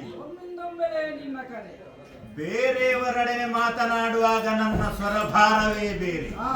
ಆದರೆ ನೀನು ನನ್ನ ಮುದ್ದಿನ ತಂಗಿ, ಪ್ರೀತಿಯಿಂದ ನಿನ್ನಲ್ಲಿ ನಾನು ಮಾತನಾಡಿಸ್ತಾ ಇದ್ದೇನೆ. ನಿನ್ನನ್ನು ಕರೆಯುವುದಕ್ಕೆ ಬಲವಾದ ಕಾರಣವೂ ಉಂಟು. ನೀನು ಸ್ವೇಚ್ಛೆಯಾಗಿ ತಿರುಗುತ್ತಾ ಇದ್ದವಳು. ಎಲ್ಲಿ ಬೇಕಾದರೂ ನೀನು ತಿರುಗಾಡಬಹುದು. ನಿನ್ನ ಜೊತೆಯೇ ಯಾರು ರಕ್ಕಸರನ್ನು ಕರೆದುಕೊಂಡು ಹೋಗಬೇಕೆಂದು ಹೇಳಿದ್ದವ ನಾನು. ನಿನಗೆ ಬಲ ಇಲ್ಲ ಅಂತ ಎನ್ನುವ ಹಾಗೆಲ್ಲ, ನಿನ್ನ ಜೊತೆ ಇರಬೇಕು, ನೀನು ಹೆಣ್ಣು ಎನ್ನುವ ಹಾಗೆ ಅವರೂ ನಿನ್ನ ರಕ್ಷಣೆಗಿದ್ದರು. ಈ ಕಾಲದಲ್ಲಿ ನಿನ್ನನ್ನು ಕರೆಯುವುದಕ್ಕೆ ಒಂದು ಬಲವಾದ ಕಾರಣ. ನಿನ್ನ ಬಾಯಿಯನ್ನೊಮ್ಮೆ ಮುಚ್ಚು, ಮೂಗನ್ನು ಅರಳಿಸು. ಏನಾದರೂ ಬರುತ್ತಾ ಉಂಟ ನಿನಗೆ? ಹಿಂದಿನಿಂದಲ್ಲ, ಮುಂದಿನಿಂದ ಬರ್ತಾ ಉಂಟ. ನರ ವಾಸನೆ. ನಿನಗೆ ಸಾರಿ ಹೇಳಿದ್ದೆ, ಏನು? ಸವಾರಿಗೆ ಹೋಗಿ ಬಂದ ಮೇಲೆ ಸ್ನಾನ ಮಾಡಬೇಕಂತ.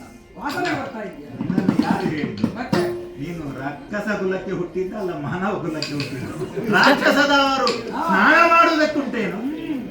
ತಿಂದದ್ದರೆ ಆಯ್ತು, ಅಲ್ಲಿಗೆ ಮುಗಿತು, ಅಲ್ಲಿಗೆ ಮಲಗುವುದು, ಅದೇ ನಮ್ಮದು ರೂಢಿ.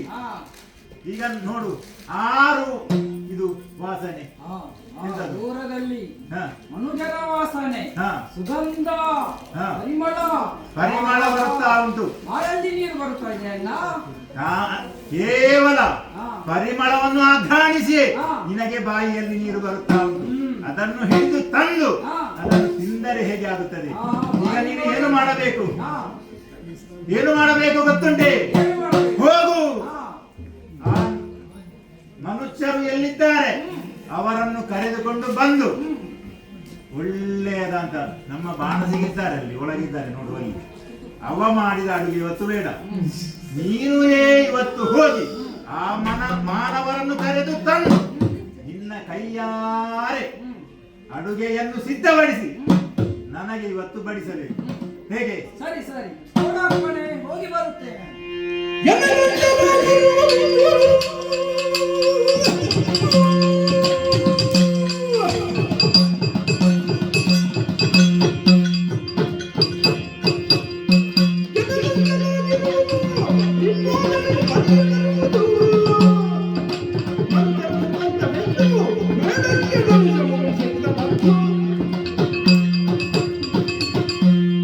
ಅಣ್ಣ, ತಂಗಿ.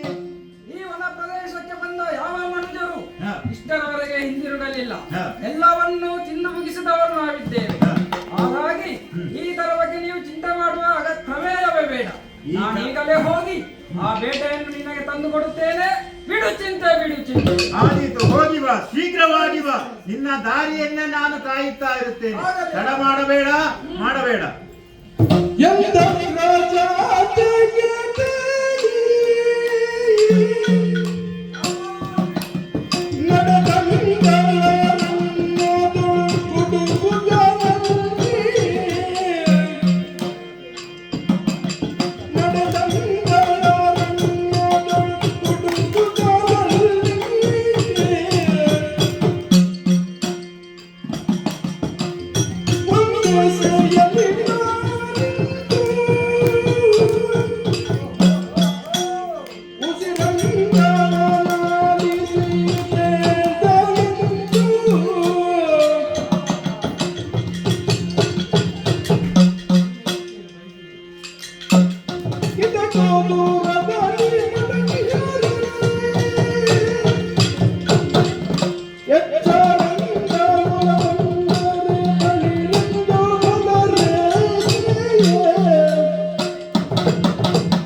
ಮಾತ್ರವಲ್ಲ, ನಮ್ಮುದರ ನಿಮಿತ್ತವಾಗಿಯೂ ಕಾಡಿನ ಉದ್ದಗಲಕ್ಕೂ ಹುಡುಕಾಡಿದೆ.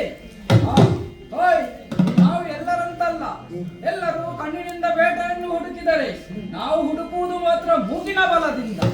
ಆ ಬೇಟೆ ಎಲ್ಲಿದೆ ಎಂದು ಅಲ್ಲಲ್ಲಿ ನಿಂತು ಉಸಿರ ಪರಿಮಳವನ್ನು ಆಘ್ರಾಣಿಸಿ ನೋಡಿದೆ ಎಂದಾದರೆ ಆ ಬೇಟೆ ಎಲ್ಲಿದೆ, ಯಾರು ಎಷ್ಟು ಜನ ಇದ್ದಾರೆ ಎಂಬುದನ್ನು ಗ್ರಹಿಸಬಹುದು.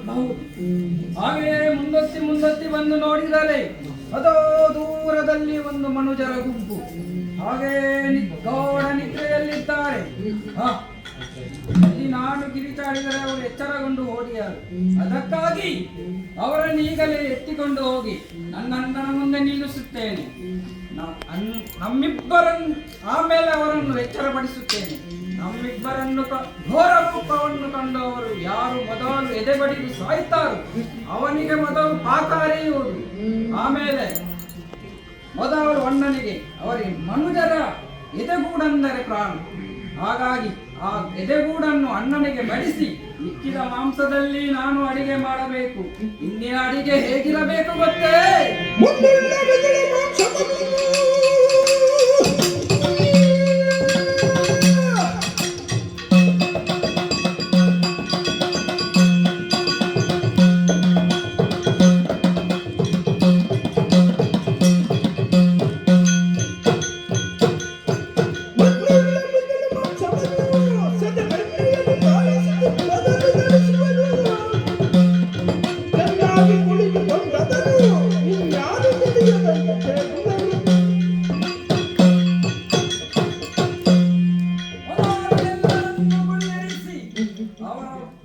ಬಾಯಿಗೆ ಗಂಟಲಿಗೆ ಬೆರಳನ್ನು ಹಾಕಿ ನನ್ನ ಚೂಪಾದ ಉಗುರುಗಳಿಂದ ಅವರ ನಾಲಿಗೆಯನ್ನು ಕತ್ತರಿಸಿದಾಗ ಆ ಸಮಯದಲ್ಲಿ ಕಾರಂಜಿಯಾಗೆ ಚಿಮ್ಮುವ ರಕ್ತವನ್ನು ಘಟ ಘಟ ಘಟ ಘಟ ಘಟ ಕುಡಿಯಬೇಕು.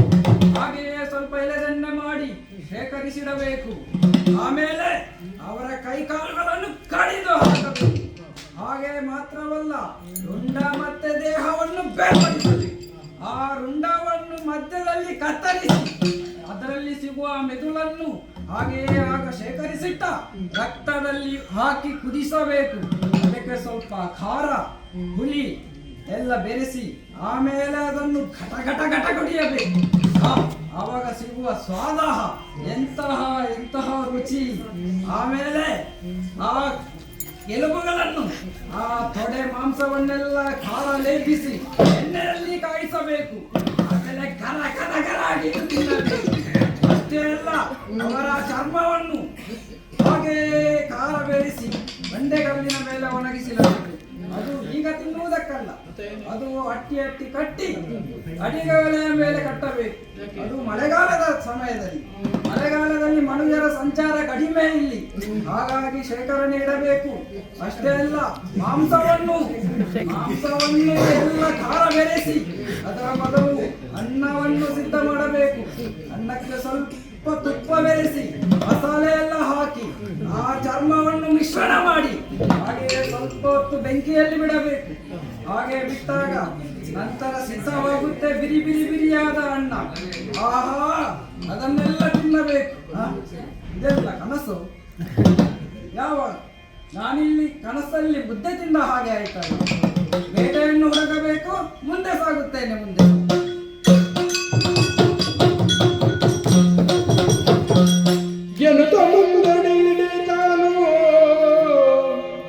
ಗಂಡಳ ಅನುಪಮ ವೀರ ಭೀಮನು ಕುಳ್ಳಿರಿದನು ಮನಸೂತಳ ತನ ಕಂಡು ಮನಸೋತಳ ತನ ಕಂಡು ತನ್ನೊಳೆನಿಸುತ್ತಲೆಂದನು ತಲೆ ಭ್ರಮೆಗೊಂಡು ಎಲ್ಲೊಳೆನಿಸುತ್ತ ಸಲೆ ಭ್ರಮೆಗೊಂಡು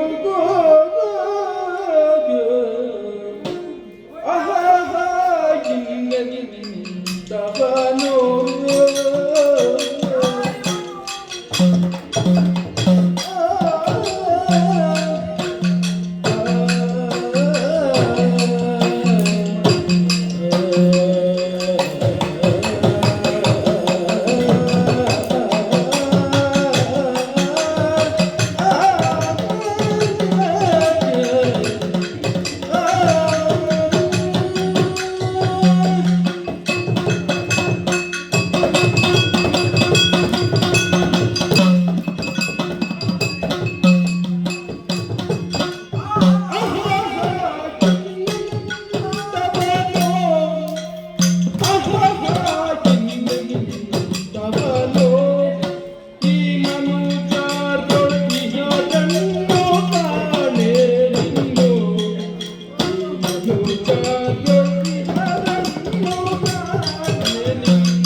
ಮುಖ್ಯವೆಂದು ನಾನು ಮುಂದೆತ್ತಿ ಬಂದರೆ ಅಲ್ಲಿ ಕಾಣುತ್ತಾ ಇರುವುದು 5 ಮಂದಿ ಎಂದು ನಾವು ಭಾವಿಸಿದರೆ ಅಲ್ಲೊಬ್ಬ ಪಕ್ಕದಲ್ಲಿ ಚಿಂತೆಯಲ್ಲಿ ಕುಳಿತಿರುವ ಹಾಗೆ ಕಾಣುತ್ತಾ ಇದೆ. ಒಂದು ರೀತಿಯ ನಿರ್ಲಿಪ್ತವಾದ ಭಂಗಿ. ಆಹಾ, ಏನು ಚಂದ, ಏನು ಚಂದ! ನನ್ನ ಮನಸ್ಸನ್ನೇ ಕೇಂದ್ರೀಕರಿಸಿ ವಶೀಕರಿಸಿಕೊಂಡನಲ್ಲ. ಆಹಾ, ಅವನ ಅಗಲವಾದ ಎದೆಯು, ನೀರವಾದ ಕಣ್ಣುಗಳು, ಹಾಗೆ ಮೂಗು, ಹಾಗೆ ಏನು ಆನೆಯ ಸುಂಡಿಲಿನ ಗಾತ್ರದ ತೋಳುಗಳು. ಎಂತಹ ವೀರ! ಇಷ್ಟರವರೆಗೆ ನಾನು ಕಾಣಲೇ ಇಲ್ಲ. ಈ ಹಿಂದೆ ಈ ಕಾನನಕ್ಕೆ ಅದೆಷ್ಟೋ ಮಾನವರು ಬಂದು ಹೋಗಿದ್ದಾರೆ. ಎಲ್ಲರನ್ನೂ ತಿಂದು ಹೇಗೆ ಬಿಟ್ಟವಳು ನಾನು. ಆದರೆ ಈ ಮನುಷ್ಯನನ್ನು ನೋಡಿದರೆ ನನ್ನ ಗಾತ್ರದಷ್ಟೇ ಇದ್ದಾನೆ. ಇದನ್ನೇ ಹೇಳುವುದು ಮೊದಲ ನೋಟದಲ್ಲೇ ಪ್ರೇಮ ಅಂತ. ಈ ತಿಳಿದವರು ಹೇಳಿದ್ದಾರೆ, ದೇವ ವರ್ಗದವರು ಬಲು ಸುರದ್ರೂಪಿಗಳೆಂದು. ಅದರಲ್ಲೂ ಜಯಂತ, ವಸಂತ, ಮನ್ಮಥ ಇವರನ್ನು ಮೀರಿಸುವವರು ಯಾರೂ ಇಲ್ಲ ಅಂತ. ಯಾರು ಹೇಳಿದ್ದು ಅವರು ಚಂದ ಅಂತ? ನೀವು ಅವರನ್ನು ಸರಿಯಾಗಿ ಗಮನಿಸಿದ್ದೀರಾ? ಅವರಷ್ಟು ಕುರೂಪಿಗಳು ಯಾರೂ ಇಲ್ಲ ಈ ಜಗದಲ್ಲಿ. ರೆಪ್ಪೆ ಇಲ್ಲದವರಲ್ಲ ಅವರು. ನನ್ನಲ್ಲಿ ರೆಪ್ಪೇ ಇಲ್ಲ, ಮುಪ್ಪು ಇಲ್ಲವೇ ಇಲ್ಲ, ಮುಖದಲ್ಲಿ ಭಾವನೆ ಅಂತೂ ಇಲ್ಲೇ ಇಲ್ಲ. ಸಪ್ಪೆ ಮುಖದವರು. ಅವರು ಯಾರಿಗಾದರೂ ಇಷ್ಟ ಆಗುವುದುಂಟೆ? ಅದಕ್ಕಿಂತ ನಮ್ಮ ರಾಕ್ಷಸರೇ ಮೇಲು. ಅವರು ಚಂದವಾಗಿದ್ದಾರೆ. ಹಾಗೆ ನೋಡಿ ಇವನಲ್ಲಿ ನನ್ನ ಮನಸ್ಸೇ ಕೊಟ್ಟೆನಲ್ಲ. ಇವನನ್ನು ಅಪ್ಪಿಕೊಳ್ಳಬೇಕು, ಮುದ್ದಾಡಬೇಕು. ಇವನನ್ನು ಮದುವೆಯಾಗಿ ಸಂಸಾರ ಜೀವನ ಸಾಗಿಸಬೇಕೆಂದು ನಾನು ತೀರ್ಮಾನಿಸಿದ್ದೇನೆ. ಹಾಗೆಂದು ನಾನೇ ಇಲ್ಲೆಯೇ ಒಬ್ಬರೇ ಕುಳಿತು ಆಲೋಚಿಸಿದರೆ ಸರಿಯಿಲ್ಲ. ತಿರುಪನ ಕನಸಾಗಿ. ಅದಕ್ಕಾಗಿ ಅವನತ್ರ ಹೋಗಿ ಮಾತನಾಡಬೇಕು. ಹಾಗಾಗಿ ನಡೆಯುತ್ತೇನಂತೆ. ಈಗ ಮಾತ್ರ ಆದೀತಾ? ಮತ್ತೇನಾಗಿದೆ ನನಗೆ? ಇಷ್ಟು ಚಂದ ಇದ್ದೇನೆ ನಾನು. ನೋಡಿ ಅಂತ ಕನ್ನಡಿಯಲ್ಲಿ ಸರಿಯಾಗಿ ನೋಡಿ ಅಂತ. ಎಷ್ಟು ಚಂದ ಇದೆ. ಇದಕ್ಕಿಂತ ಚಂದ ಯಾರಿದ್ದಾರೆ ಈ ಕಾಡಿನಲ್ಲಿ? ಇದನ್ನು ನೋಡಿದ್ರೆ ಹೌದೌದೌದು, ಸರಿಯಾದ ಸಮಯಕ್ಕೆ ಒಳ್ಳೆಯ ಉಪಾಯವನ್ನೇ ಸೂಚಿಸಿದ್ದೀರಿ. ನನ್ನ ಈ ಘೋರ ರೂಪವನ್ನು ಕಂಡಾಗ ಅವನು ಹೆದರಿಯಾನು. ಅದಕ್ಕಾಗಿ ರೂಪವನ್ನು ಮರೆಮಾಡಿ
ಓಡಿಯಾನು.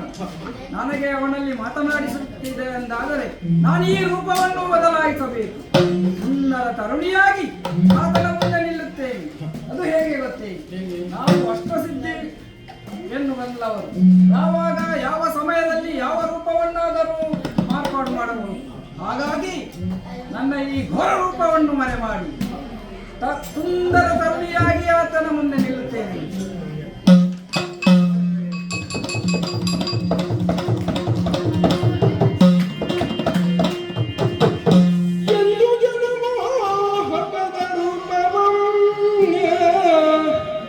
ಅಂದು ತಾಳ್ದು ಹಿಡಿ ನಿಂದೆಯೇ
ಹೇಗೆ ಆದೀತ ಯಾರಿಗೆ ಯಾರಿಗೆ ಸುರಿಸುವುದು ನೋಡಿದ್ರ ಸುಂದರ ಹುಡುಗಿ ಸಿಕ್ಕಿದ್ರೆ ಸಾಕು ನಿಮಗೆಲ್ಲ ಈ ರೂಪವೇ ನಿಮಗಾಗಿ ಮಾಡಿಕೊಂಡದ್ದಲ್ಲ.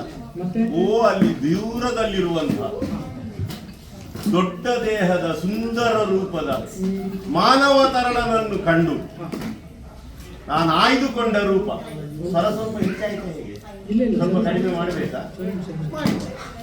ಯಾಕೆಂದ್ರೆ ವೇಷ ಮಾಡಿದ್ರೆ ಸಾಲದು, ವೇಷಕ್ಕೆ ಸರಿಯಾದ ಭಾಷೆಯೂ ಬೇಕಲ್ಲ, ಇಲ್ಲದಿದ್ರೆ ಒಟ್ಟು ಕೆಡುತ್ತದೆ ಅದು. ಆದ್ದರಿಂದಲೇ ಇಚ್ಛಾ ಮಾತ್ರದಿಂದಲೇ ನಾವು ಕಾಮರೂಪಗಳು ನೋಡಿ, ಆದ್ದರಿಂದಲೇ ಇಚ್ಛಾ ಮಾತ್ರದಿಂದಲೇ ಬೇಕಾದಂತಹ ಸುಂದರ ತರುಣಿಯ ರೂಪವನ್ನು ಧರಿಸಿಕೊಂಡಿದ್ದೇವೆ. ಸೌಂದರ್ಯ ಅಂದ್ರೆ ನ್ಯೂನ್ಯತೆಯೇ ಇಲ್ಲ ಎಂದಲ್ಲ, ನ್ಯೂನ್ಯತೆ ಬೇಕು, ಹೆಣ್ಮಕ್ಕಳಲ್ಲಿ ಸ್ವಲ್ಪ ನ್ಯೂನ್ಯತೆ ಬೇಕು, ಕೊಂಕಿರಬೇಕು. ಎಲ್ಲಿ? ಕುರುಳಲ್ಲಿ. ಕೂದಲು ನೇರ ಹೀಗೆ ಇದ್ರೆ ಅದು ಎಂತದಕ್ಕೆ ಆಗುವುದಿಲ್ಲ, ಅಥವಾ ಅದು ಬೇರೆ ಯಾವುದೋ ಒಂದು ಕೃತಕ ಕೂದಲು ಅಂತ ಆಗಿಬಿಡ್ತದೆ. ಸಹಜತೆ ಬರಬೇಕಾದ್ರೆ ಕೂದಲಿಗೆ ಸ್ವಲ್ಪ ಕೊಂಕು ಬೇಕು, ಮಂದ ಬೇಕು. ಮಂದ ಅಂದ್ರೆ ಬುದ್ಧಿ ಅಲ್ಲ, ಬುದ್ಧಿ ಮಂದ ಆದ್ರೆ ಯಾರು ನೋಡುವುದಿಲ್ಲ. ನಡಿಗೆ ಗಂಡು ಮಕ್ಕಳ ಹಾಗೆ ಹುಡುಗಿಯರು ಒಂದು ಹೇಳುವ ಮಾತುಂಟು, ಮಳೆ ಬಂದರೂ ಹುಡುಗಿಯರು ಮಂದಗತಿ ಬಿಟ್ಟು ಓಡಬಾರದಂತೆ, ಓಡಿದ್ರೆ ಅದು ಹುಡುಗಿಗೆ ಲಕ್ಷಣವೇ ಅಲ್ಲ ಅದು. ಹಾಗೆ ಮತ್ತೆ ಕಾಠಿಣ್ಯ ಬೇಕು ಎಲ್ಲಿ? ಎದೆಯಲ್ಲಿ. ಕೃಶ ಎಲ್ಲಿ ಬೇಕು? ನಡುವಿನಲ್ಲಿ. ಇಂತಹ ಕೊರತೆಗಳಿದ್ದಾಗ ಮಾತ್ರ ಅವಳು ಹೆಣ್ಣಾದವಳು ಪರಿಪೂರ್ಣ ಹೆಣ್ಣು ಅಂತ ಅನ್ನಿಸುವುದು. ಹಾಗೆ ಈಗ ಹೇಗೆ ನನ್ನ ನಡು ಹೇಗೆ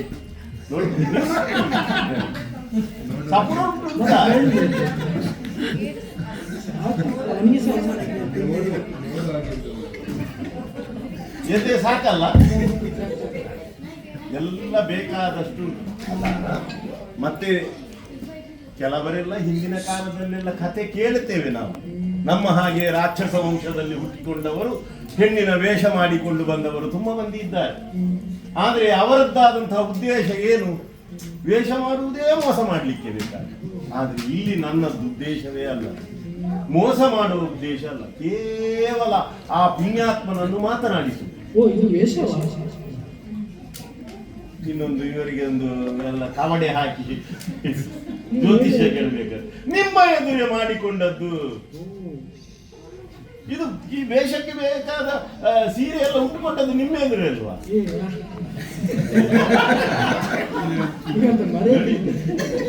ನೋಡಿ, ನಿಮಗಾದ್ರೂ ನಾಚಿಕೆ ಆಗುತ್ತದೆ ಅಲ್ವಾ? ಈಗ ವೇಷ ಮಾಡುವುದೇ ಮೋಸ ಮಾಡಲಿಕ್ಕೆ ಎನ್ನುವ ಪ್ರತೀತಿ ಇರುವಲ್ಲಿ ನನ್ನ ಉದ್ದೇಶ ಮೋಸ ಮಾಡುವುದಲ್ಲ, ನನ್ನ ಉದ್ದೇಶ ಅವನನ್ನು ಮಾತನಾಡಿಸುವುದು. ಕೇವಲ ಪ್ರಥಮ ನೋಟದಲ್ಲಿಯೇ ಒಂದು ಪ್ರೇಮಾಂಕುರ ಆಗಬೇಕೋ ಬೇಡವೋ? ಈ ಪ್ರೇಮ ಎನ್ನುವುದು ಹಾಗೆ, ಪ್ರಥಮ ನೋಟದಲ್ಲಿ ಅದು ಆಗಿ ಹೋಗಬೇಕು, ಪ್ರೇಮಕ್ಕಾಗಿ ಮಾಡುವುದಲ್ಲ. ಆದ್ದರಿಂದಲೇ ಅವನಿಗೊಂದು ಪ್ರಥಮ ನೋಟದಲ್ಲಿ ಒಂದು ಪ್ರೇಮಾಂಕುರ ನನ್ನ ಮೇಲೆ ಆದರೆ ಮತ್ತೆ ಅವನಲ್ಲಿ ನಿಜವನ್ನು ಬಿಚ್ಚಿಡಬಹುದು. ಆದ್ದರಿಂದಲೇ ಈ ವೇಷ, ಈ ಅಲಂಕಾರ ಎಲ್ಲವನ್ನೂ ಮಾಡಿಕೊಂಡಿದ್ದೇನೆ. ಇಲ್ಲಿಗೆ ಬರುವಾಗ ಈ ವೇಷ ಮಾಡಿಕೊಂಡಾಗ ಅವರನ್ನು ಕೇವಲ ನರರು, ನನ್ನ ಮಾಂಸ, ನಮ್ಮ ಊಟಕ್ಕಾಗುವವರು, ನನಗೂ ಅಣ್ಣನಿಗೂ ಸರಿ ಒಂದು 4 ದಿನದ ಊಟದ ವ್ಯವಸ್ಥೆ ಆಗುತ್ತದೆ ಅಂತ ನಾನು ಭಾವಿಸಿದ್ದವರು. ಆದರೆ ಇಲ್ಲಿ ಬಂದ ಮೇಲೆ, ಅವನನ್ನು ಕಂಡಾದ ಮೇಲೆ, ಅವನ ಮನ್ಮಥ ರೂಪವನ್ನು ನೋಡಿದ ಮೇಲೆ ಅವನು ನನಗಾದೀತು ಎನ್ನುವ ಭಾವ ಹುಟ್ಟಿದ ಮೇಲೆ ಒಮ್ಮೆಗೆ ಹೆದರಿಕೆ ಆಗಿತ್ತು ನನಗೆ. ಅದು ಹಾಗೆ ಅಲ್ವಾ? ಗಂಡು ಹೆಣ್ಣನ್ನು ನೋಡ್ಲಿಕ್ಕೆ ಬಂದಾಗ, ಹೆಣ್ಣು ಅವರನ್ನು ಎದುರುಗೊಳ್ಳುವುದಕ್ಕಾಗಿ ಬಂದಾಗ ಒಂದು ರೀತಿಯ ನಡುಕ ಆಗುತ್ತದೆ. ಈಗ ನನಗೂ ಆ ನಡುಕ ಉಂಟು. ಅದು ಒಂದು ಭರವಸೆ ಏನು ಗೊತ್ತುಂಟ? ನೋಡಿದೀರಾ,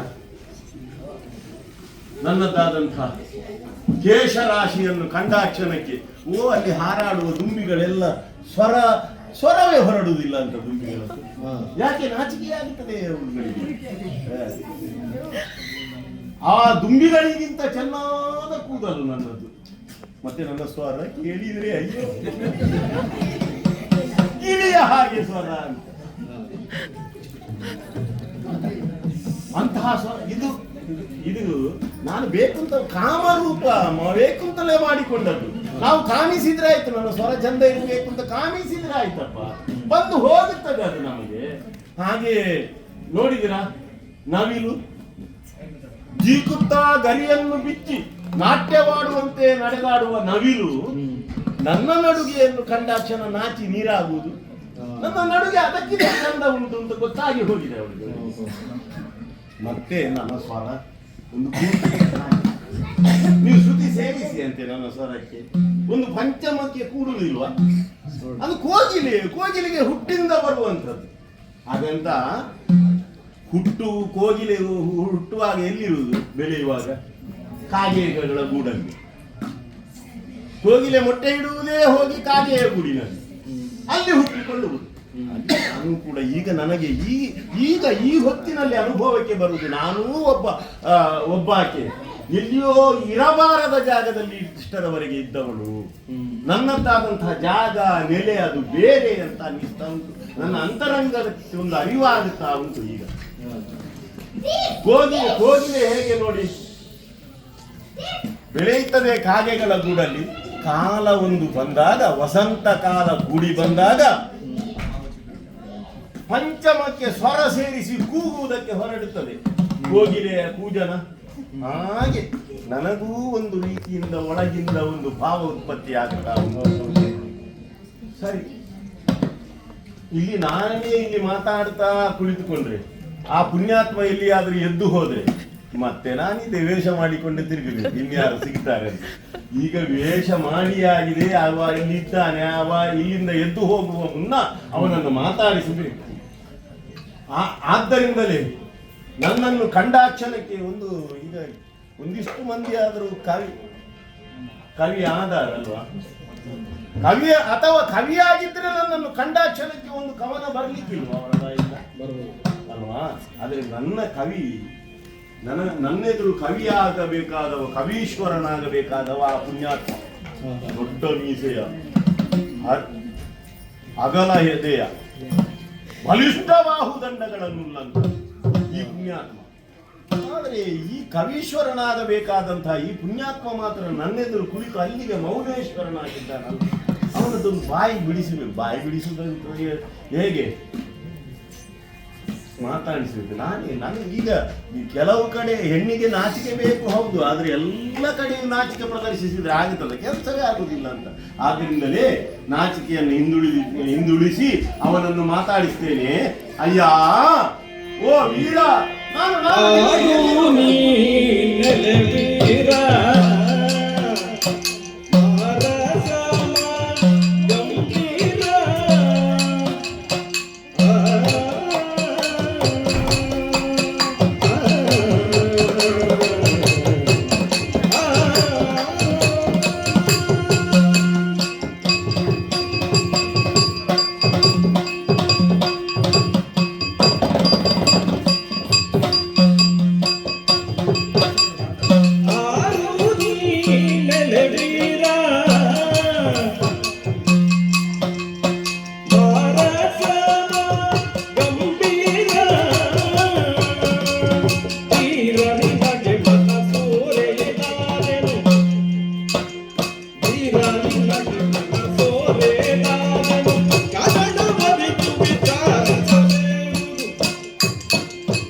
ಸಮ ಗಂಭೀರ ಸದ್ಗುಣ ಸಾರ. ನೀನೇ ನೀನೇ ನಿನ್ನನ್ನು ಬಿಟ್ಟರೆ ಬೇರೆ ಯಾರಿದ್ದಾರೆ? ಇಲ್ಲವೇ ಅಂತಲ್ಲ, ಓ ಅಲ್ಲಿ ನಿನ್ನ ಬದಿಯಲ್ಲಿ ಒಂದು 5 ಜನ ಮಲಗಿದ್ದಾರೆ, ಅವರನ್ನು ಬಿಟ್ಟರೆ ಯಾರೂ ಇಲ್ಲ. ಹಾಗಾಗಿ ನಿನ್ನನ್ನೇ ಕಂಡು ಮಾತನಾಡಿಸುತ್ತೇನೆ. ಯಾರು ನೀನೇಲೇ ವೀರ? ನೀನು ಮಾತ್ರ ಅಲ್ಲ, ಅಲ್ಲಿ ಮಲಗಿದವರ ಪರಿಚಯ ಅವರೆಲ್ಲ ಯಾರದು? ಅವರು ನನ್ನ ಸಹೋದರರು, ನನ್ನ ತಾಯಿ. ಓಹೋ, ಆ ಹಿರಿಯಾಕೆ ನಿನ್ನ ತಾಯಿಯ? ಇದು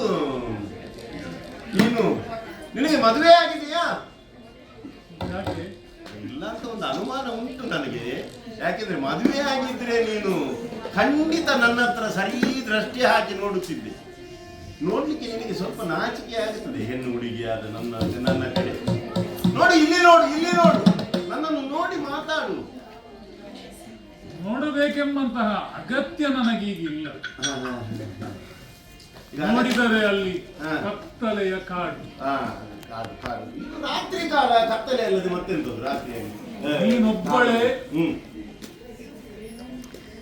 ನನ್ನ ಬಳಿಗೆ ಬಂದು ಮಾತನಾಡ್ತಾ ಇದ್ದಿ. ನೀನೇನು ಕತ್ತಲೆ ಕಾಡಿಕೊಂಡು ಎಂತದ್ದು ಹೆದರಿಕೆ ಆಗ್ತದೆ ನಿಮಗೆ? ಯಾರಿದ್ದಾರೆ? ನಾನು ಹೆದರುವವನಲ್ಲ. ಆದರೆ ನಾವು ಬಾಲ್ಯದಲ್ಲಿ ಒಂದು ಕತೆ ಕೇಳಿದ್ದು ನೆನಪಿಗೆ ಬರ್ತದೆ. ಈಗ ನಿಮಗೆ ಅಜ್ಜಿ ಇದ್ರ? ಮಕ್ಕಳು ಆಟವಾಡುವ ಸಂದರ್ಭದಲ್ಲಿ ಕೆಲವರು ಹೆದರಿಸುವ ಕತೆ ಅಂತ ಹೇಳ್ತಾ ಇದ್ರು. ಕಾಡದಾರಿಯಲ್ಲಿ ಹೋಗ್ತಾ ಇದ್ರಂತೆ. ಮಧ್ಯರಾತ್ರಿ ಕಳೆದ ಮೇಲೆ ಎದುರಿಗೆ ಏನೋ ಬಂತಂತೆ. ಬಿಳಿಯ ವಸನವನ್ನು ಧರಿಸಿ ಇವರನ್ನು ಎದುರಿಗಿದ್ದವನನ್ನು ಕೇಳುವುದು, ಏನಾದ್ರೂ ಉಂಟಾ ಅಂತ. ನೀವು ಮೋಸ ಮಾಡಿದ್ರ ಅಂತ. ಆಮೇಲೆ ಅವರು ಕೊಟ್ಟ ಚಂದದ ವೇಷ ಅಂತ ಬಂದದ್ದು ನೋಡುವಾಗ, ಮಾತಾಡುವಾಗ, ಹೇಳುವಾಗ ಅನ್ನಿಸ್ತದೆ ಪ್ರೇತದ ಹಾಗೆ ಅಲ್ಲ. ಮತ್ತೆ ಕೊಟ್ಟಾಗ ಅವನ ತೆಗೆದುಕೊಂಡವಳ ಕೈ ತೂತು, ಅದು ಕೆಳಗೆ ಬೀಳ್ತದೆ. ಹೆಕ್ಕಲಿಕ್ಕೆ ಹೇಳ್ತಾಳೆ, ಆಮೇಲೆ ಘೋರ ರೂಪದಿಂದ ಅವಳನ್ನು ಓಡಿಸ್ತಾಳೆ. ಎಂತದು ಅದಕ್ಕೆ ಹೆಸರು? ಮೋಹಿನಿ. ಅದು ಹೆಸರಾದಕ್ಕೆ ಏನು ಉಂಟ? ನೀನು ಕತೆ ಕೇಳಿದ್ದೆಲ್ಲಿ ಅಂತ ಗೊತ್ತಾಯ್ತು ನನಗೆ. ನೀನು ಕೂಡ ಅದೇ ಮೋಹಿನಿಯ ಸಂತಾನ. ಸುಲೋಚನ ಹತ್ರ ಹೋಗಿ ಬಂದಿದ್ದೀಯ ಅಂತ. ಹಾಗೆ ನನಗೆ ಸ್ವಲ್ಪ, ನಾನೇನು ಹೆದರಿ ಮಾತನಾಡುವುದಲ್ಲ, ನಿವಾರಿಸುವುದಕ್ಕೆ ನನಗೆ ತಿಳಿದಿದೆ. ಹಾಗೆ ಹೇಳಿದ್ದು. ಆದ್ರೆ ನೀನು ಆ ಬಿಳಿ ವಸನದದ್ದು ಅಲ್ಲ, ಅಲಂಕಾರ ಬೇರೆ ಉಂಟು. ಆದ್ರೆ ಅದೇ ಜಾತಿಗೆ ಸೇರಿದ್ದು ಇಲ್ಲಪ್ಪ. ಇಲ್ಲದಿದ್ರೆ ಈ ಮಧ್ಯರಾತ್ರಿಯಲ್ಲಿ ಇಷ್ಟು ಧೈರ್ಯದಿಂದ ನನ್ನ ಬಳಿಗೆ ಬಂದು ಮಾತನಾಡುವುದಕ್ಕೆ? ನಾನು ಬೆಳೆದದ್ದೇ ಈ ಕಾಡಿನಲ್ಲಿ ಅಲ್ವಾ? ಓಹೋ, ನೀನು ಕಾಡಿನವಳು? ಹೌದು. ಓ, ಇದು ನಿಮ್ಮದೇ ಕಾಡು? ಹೌದು, ನಮ್ಮದೇ. ಆದ್ರಿಂದ ನೀನು ಹೆದರಿಕೊಳ್ಬೇಕಾದಿಲ್ಲ. ಈಗ ನಿನಗೆ ಅಲ್ಲ, ನಾನು ಬರುವ ಮುನ್ನ ನಿನಗೆ ಎಲ್ಲಿಯಾದ್ರೂ ರಾಕ್ಷಸರ ಗರ್ಜನೆ ಕೇಳಿತಾ ಅಂತಲ್ವಾ? ಅದಕ್ಕೆಲ್ಲ ನಾನು ಹೆದರುವವನೇ ಅಲ್ಲ. ಬರಬಾರದು, ಬರದ ಹಾಗೆ ಅಂದರೆ ಬಂದರೆ ಎದುರಿಸುವ ಹಾಗೆ ನಾನು ಕಾಮಲಿಗೆ ಕುಳಿತವ. ಬಂದರೆ ನೋಡಿಕೊಳ್ಳೋಣ. ಆದ್ರೆ ನೀನು ಅದು ಅಲ್ಲ ಅಂತ ನಿರ್ಧಾರ ಆದ್ರೆ ಸಾಕು ಅಷ್ಟೇ. ಹೌದಾ? ನಾನು ಅದಲ್ಲ. ಇಲ್ಲಪ್ಪ, ನಾನು ಬರುವಾಗಲೇ ಒಂದು ಆಲೋಚನೆ ಮಾಡಿದ್ದೇನೆ. ನಿನ್ನನ್ನು ಮೋಸ ಮಾಡುವುದಕ್ಕೆಲ್ಲ ಇಲ್ಲ. ಈಗ ನನ್ನ ಪರಿಚಯ ಅಲ್ಲ, ನೀನು ಮೋಸ ಮಾಡುವುದಲ್ಲ. ಹೇಳುವವರು ಹಾಗೆ ಹೇಳುವುದು, ನಾನು ನಿಮ್ಮನ್ನು ಮೋಸ ಮಾಡುವುದಿಲ್ಲ. ಮತ್ತೆ ಮೋಸವೇ ಒಂದು ಸಮಾಧಾನ ಉಂಟು ನನಗೆ. ಏನು? ನನಗೆ ಎಲ್ಲಿಯಾದ್ರೂ ನೀನು ಮಾತಾಡಿಸದೆ ಹೋಗ್ತೀಯಾ ಅಂತ ಒಂದು. ಅಲ್ಲ, ನಿನ್ನ ಮಾತನಾಡುವ ಚಾಟ ನನಗೆ ಹಾಗೆ. ಈಗ ಕಾಲ ಕಳೆಯಬೇಕಲ್ಲ, ಅದಕ್ಕೆ ಕಾಲಕ್ಷೇಪ ಇನ್ನೊಂದು ಕಾಲಕ್ಷೇಪಕ್ಕೆ ಅದೇ. ಆದ್ರೆ ಒಂದು ಆಲೋಚನೆ ದೊಡ್ಡದು ಉಂಟು ನನ್ನದು. ಈ ಕಾಲಕ್ಷೇಪ ಒಂದು ಗಳಿಗೆಗೆ, ಒಂದು ದಿನಕ್ಕೆ ಸೀಮಿತ ಆಗುವುದು ಬೇಡ. ನಾನಿರುವಷ್ಟು ಜೀವನ ಪೂರ್ತಿ ಕಾಲಕ್ಷೇಪಕ್ಕೆ ಒಬ್ಬ ಜನ ಬೇಕು ಅಂತಾಗಿದೆ. ರಾತ್ರಿಗೂ ಬೇಕು, ಹಗಲಿಗೂ ಬೇಕು. ಹಾಗಾದ್ರೆ ಸ್ವಲ್ಪ ಮುಂದೆ ಹೋಗುದು ಒಳ್ಳೇದು. ಯಾಕೆ? ನಾನು ಅದಕ್ಕೆಲ್ಲ ಜನ ಮತ್ತೆ ನೋಡುವ. ಇದು ಈಗ ನಾನು ಯಾರಂತ ಗೊತ್ತಾಯ್ತಾ? ಗೊತ್ತಾಗ್ಲಿಲ್ವಾ? ಮತ್ತೆ ಆಗ್ಲಿಲ್ವಾ? ಈಗ ನೀನು ಯಾರು ಅಂತ ನನಗೆ ಗೊತ್ತಾಗ್ಲಿಲ್ಲ. ನೋಡುವಾಗ ನೀನು ನಾನು ಕೇಳದೆ ಬಿಡುವುದು ಇಲ್ಲ ಅಂತ ಕಾಣುತ್ತದೆ. ಅದೌದು, ನೀನು ಒಂದು ಕೇಳದಿದ್ರೆ ಹಾಗೆ. ನನಗೊಂದು ಹೇಳಿಕೊಳ್ಳುವುದಕ್ಕೆ ಅವಕಾಶ ಆಗುದಿಲ್ಲ. ಹಾಗೆ. ಹೇಳಿಕೊಳ್ಳುವುದಕ್ಕೆ ಅವಕಾಶ ಆಗದಿದ್ರೆ ಇಲ್ಲಿಂದ ಎದ್ದು ಹೋಗುವುದೇ ಇಲ್ಲ ಅಂತ ನಿಶ್ಚಯಿಸಿ ಬಂದದ್ದು. ಹಾಗಾದ್ರೆ ಹೇಳಿ. ಹೇಳ್ಬೇಕಾ? ಕೇಳು. ಇದು ನನ್ನ ಪರಿಚಯ ಹೇಳಬೇಕಾದ್ರೆ ನನ್ನಿಂದಲೇ ಪ್ರಾರಂಭಿಸುವುದಕ್ಕಾಗುದಿಲ್ಲ. ಮತ್ತೆ? ನಾನು ಹಾಗೆ ಹೊರಗಡೆ ಎಲ್ಲರೂ ಹೇಳುವಾಗ ಸ್ವಲ್ಪ ಎಲ್ಲ ಅಪ್ಪನಿಂದಲೇ ಪ್ರಾರಂಭಿಸುವುದು. ಈಗ ನಾನು ಆರಂಭಿಸುವುದು ನನ್ನ ಅಣ್ಣನಿಂದ. ಈ ವನಕ್ಕೆ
ನನ್ನ ಪರಿಚಯ ಹೇಳಿಕೊಳ್ಳುವ ಮುನ್ನ ನನಗೊಂದು ಹೇಳಿಕೊಳ್ಳುವುದಕ್ಕಾಗುತ್ತದೆ ಇಲ್ಲ.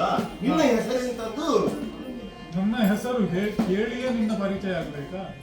ಇಲ್ಲದಿದ್ರೆ ಬಲ ಆಗುದಿಲ್ಲ ಅಂತ ಮಾತಾಡ್ಲಿಕ್ಕೆ. ಕೇಳುವುದು ಹೇಳುವುದು ಎಲ್ಲ ಸರಿ. ನೋಡುವಲ್ಲಿ ಅವರು ಮಲಗಿದ್ದಾರೆ. ನೀನು ಏನು ಮಾತನಾಡುವುದಿದ್ದರೂ ಸ್ವರ ಏರಿಸಲಿಕ್ಕಿಲ್ಲ. ಇಲ್ಲಪ್ಪ, ಈಗ ಸ್ವರ ಏರಿಸಬಾರದು ಅಂತಲೇ ಹೀಗೆ ಮಾಡಿಕೊಂಡದ್ದಲ್ಲ ನಾನು. ಅದು ಜಾಗ್ರತೆ ಮಾಡು. ನನ್ನ ಹೆಸರು ಭೀಮಸೇನ. ಮುಂದುವರಿಸಿ. ಇದು ನೀನು ಭೀಮಸೇನ. ಮತ್ತೆ ಅಲ್ಲಿ ಅವರು ಹಿರಿಯ ಸ್ವಲ್ಪ ನಿಮ್ಗಿಂತ ಹಿರಿಯ ದೊಡ್ಡವರ ಹಾಗೆ ಕಾಣಿಸ್ತಾರೆ. ಅವನು ನನ್ನ ಅಣ್ಣ ಧರ್ಮರಾಯ. ನನಗೆಲ್ಲ ಸ್ವಲ್ಪ ಅಂದಾಜಾಗ್ತದಲ್ಲ. ಅಣ್ಣನ ಧರ್ಮರಾಯನ ಮೆತ್ತಗೆ. ಮತ್ತೆ ಸ್ವಲ್ಪ ನಿಮ್ಗಿಂತ ಸಣ್ಣವನ ಹಾಗೆ ಕಾಣಿಸುವ ಅವರು. ಅವರು ನಿಮ್ಗಿಂತ ಸಣ್ಣವರ ಅಲ್ಲ ಸ್ವಲ್ಪ ಕಪ್ಪು ಹಾಕಿಕೊಳ್ಳುದು ಅವರಿಗೆ. ನನಗಿಂತ ಸಣ್ಣವರೇ ನನ್ನ ತಮ್ಮಂದಿರು. ಎಲ್ಲ 3 ಜನರು ಸಾಲಲ್ಲಿ 3. ಅವನ ಹೆಸರು ಅರ್ಜುನ. ಮತ್ತೆ ಬದಿಯಲ್ಲಿ ಅವರು ಇಬ್ಬರು ಒಂದೇ ತರ ಕಾಣುತ್ತಾ ಇದ್ದಾರಲ್ಲ, ಯಮಳರು. ನಕುಲ ಸಹದೇವರು. ಮತ್ತೆ ಗೊತ್ತಾಗ್ತದಲ್ಲ ಯಾರು ಅದರಲ್ಲಿ, ಯಾರು ನಕುಲ ಯಾರು ಸಹದೇವ ಈಗಲೇ ಗೊತ್ತಾಗುದಿಲ್ಲ ನಮಗೆ. ಮತ್ತೆ ನಿಮ್ಮ ಈ ಬದಿಯಲ್ಲಿ ಹಿರಿಯ ಅವಳೇ ನನ್ನ ತಾಯಿ ಕುಂತಿದೆ. ದೊಡ್ಡ ಕುಟುಂಬ. ಇದು ಮದುವೆ ಯಾರಿಗೂ ಆಗಲಿಲ್ಲ ಅಲ್ಲ? ಈಗ ಅಂದ್ರೆ ಆಗಲಿಲ್ಲಲ್ಲ ಸದ್ಯಕ್ಕೆ ಇಲ್ಲ. ದೇವರು ದೊಡ್ಡ ಅಲ್ಲ. ಇಲ್ಲದಿದ್ರೆ ನಿಮ್ಮ ಪರಿಚಯದಲ್ಲಿ ಇಷ್ಟು ಹೊತ್ತು ಹೋಯ್ತು. ನಿಮ್ಮ ಮದುವೆ ಆಗುತ್ತಿದ್ರೆ ಅವರೆಲ್ಲ ಪರಿಚಯ ಆಗುವಾಗ ರಾತ್ರಿ ಬೆಳಗಾಗಿ ಹೋಗುತ್ತಿತ್ತು. ಈಗ ಇದು ನಾನು ಈ ಪ್ರದೇಶ, ಇಲ್ಲಿ ನೀವು ಬಂದು ಕುಳಿತ ಪ್ರದೇಶ ಯಾವುದು ಗೊತ್ತಾಯ್ತಾ? ಈ ವನ ಪ್ರದೇಶಕ್ಕೆ ಹೆಸರು ಉಂಟು. ಈ ವನಕ್ಕೂ ಹೆಸರು ಹೌದೌದು, ಹಿಡಿಂಬಾವನ.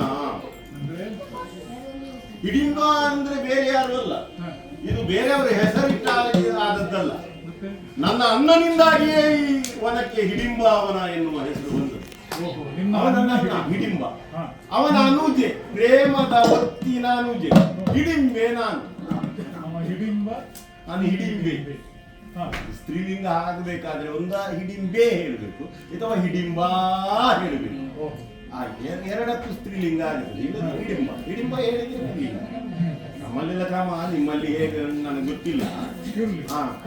ಹಾಗೆ ಇದು ನೀನು ಇಲ್ಲಿಗೆ ಅಧಿಕಾರ ನಮ್ಮದು. ಹೌದಾ? ಅವ ಹಿಡಿಂಬ, ನೀನು ಹಿಡಿಂಬ. ಏನು ಮಾತಾಡ್ತಾ ಇದ್ದೀಯ?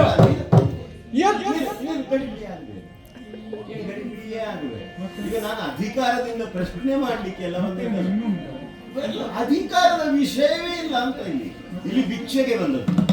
ಏನು ಭಿಕ್ಷೆ? ಪ್ರೇಮ ಭಿಕ್ಷೆ. ನಿನ್ನಲ್ಲಿ ಪ್ರಣಯವನ್ನ ಆಶಿಸಿ ಬಂದವಳು. ಮನ್ಮಥನ ನಿಶಿತ ಶರಗಳು. ನಿಶಿತ ಅಂದ್ರೆ ಅದು ಸರಿ ಹರಿತ ಮಾಡಿದ ಬಾಣ ಅಂತಲ್ಲ, ಕೇಳಿ ಕೇಳಿ ಅದು ಕುಸುಮ ಬಾಣ ಅಲ್ವಾ? ಕುಸುಮ ಬಾಣಕ್ಕೆ ಒಂದು ಹರಿತ ಇರ್ತದ ಇಲ್ಲ, ಆದ್ರೆ ಅದು ತಾಗಿದ ಮೇಲೆ ಆಗುವ ನೋವು ಉಂಟಲ್ಲ, ಅದು ಕತ್ತಿ ತೆಗೆದು ಕಡಿದರೂ ಆಗುವಂತಹ ನೋವಿಗಿಂತ ವಿಪರೀತವಾದ. ಆದ್ದರಿಂದಲೇ ಅದೊಂದು ಹರಿತ, ಅದನ್ನು ತಡೆಯುವುದಕ್ಕಾಗುವುದಿಲ್ಲ. ಆ ಬಾಣ ಪ್ರಯೋಗಕ್ಕೆ ಒಳಗಾದ ಕೆಲವರೆಲ್ಲ ಕವಿಯಾಗುತ್ತಾರೆ, ಕೆಲವರೆಲ್ಲ ಕಪಿಯೂ ಆಗುತ್ತಾರೆ. ಬಾಣ ತಾಗಿದ ಮೇಲೆ ನೋಡಬೇಕು, ಹೆಣ್ಣು ಹುಡುಗಿಯರನ್ನು ನೋಡಿದ ಕೆಲವು ಗಂಡು ಮಕ್ಕಳು ಮಾಡ್ತಾರೆ ಹೀಗೆ. ಕನ್ನಡಿಯ ಮುಂದೆ ನಿಂತ ಒಬ್ಬ ಪುರುಷನು, ಹೆಣ್ಮಕ್ಕಳ ಮುಂದೆ ನಿಂತ ಪುರುಷನು ಕೆಲವು ಸಲ ಕಪಿಯೇ ಆಗುದು, ಅವ್ರಿಗೆ ಗೊತ್ತಾಗುದಿಲ್ಲ ಮಾತ್ರ ಅದು ಹಾಗೆ. ಕೆಲವರು ಕವಿಯಾಗುತ್ತಾರೆ, ಕೆಲವರು ಕಪಿಯಾಗುತ್ತಾರೆ. ಈಗ ನಿನ್ನೆದುರು ನಾನು ನಿಂತು ನನ್ನನ್ನು ಕಪಿ ಮಾಡ್ತೀಯ ಕವಿ ಮಾಡ್ತೀಯ ನಿನಗಿರುತ್ತದೆ, ಅದು ಪುರುಷರಿಗೆ ನಾನು ಸ್ತ್ರೀಯಾಗಿ ಹೇಳಿಕೊಡ್ತಾ ಇದ್ದೇನೆ. ಹೇಗೆ ಒಂದು ಮನಸ್ಸು ಮಾಡ್ತೀಯ, ನೀನು ಇತರ ಬಳಿ ಹೇಳ್ತಿದ್ರೆ ಬಹುಶಃ ಕೇಳ್ತಿದ್ರು ಏನು. ನನಗೆ ನಿನ್ನ ಮಾತು ಕೇಳುವಾಗ ಏನಾಗ್ತದೆ ಗೊತ್ತುಂಟಾ? ಏನಾಗ್ತದೆ? ಖಾತೆಯೋಳು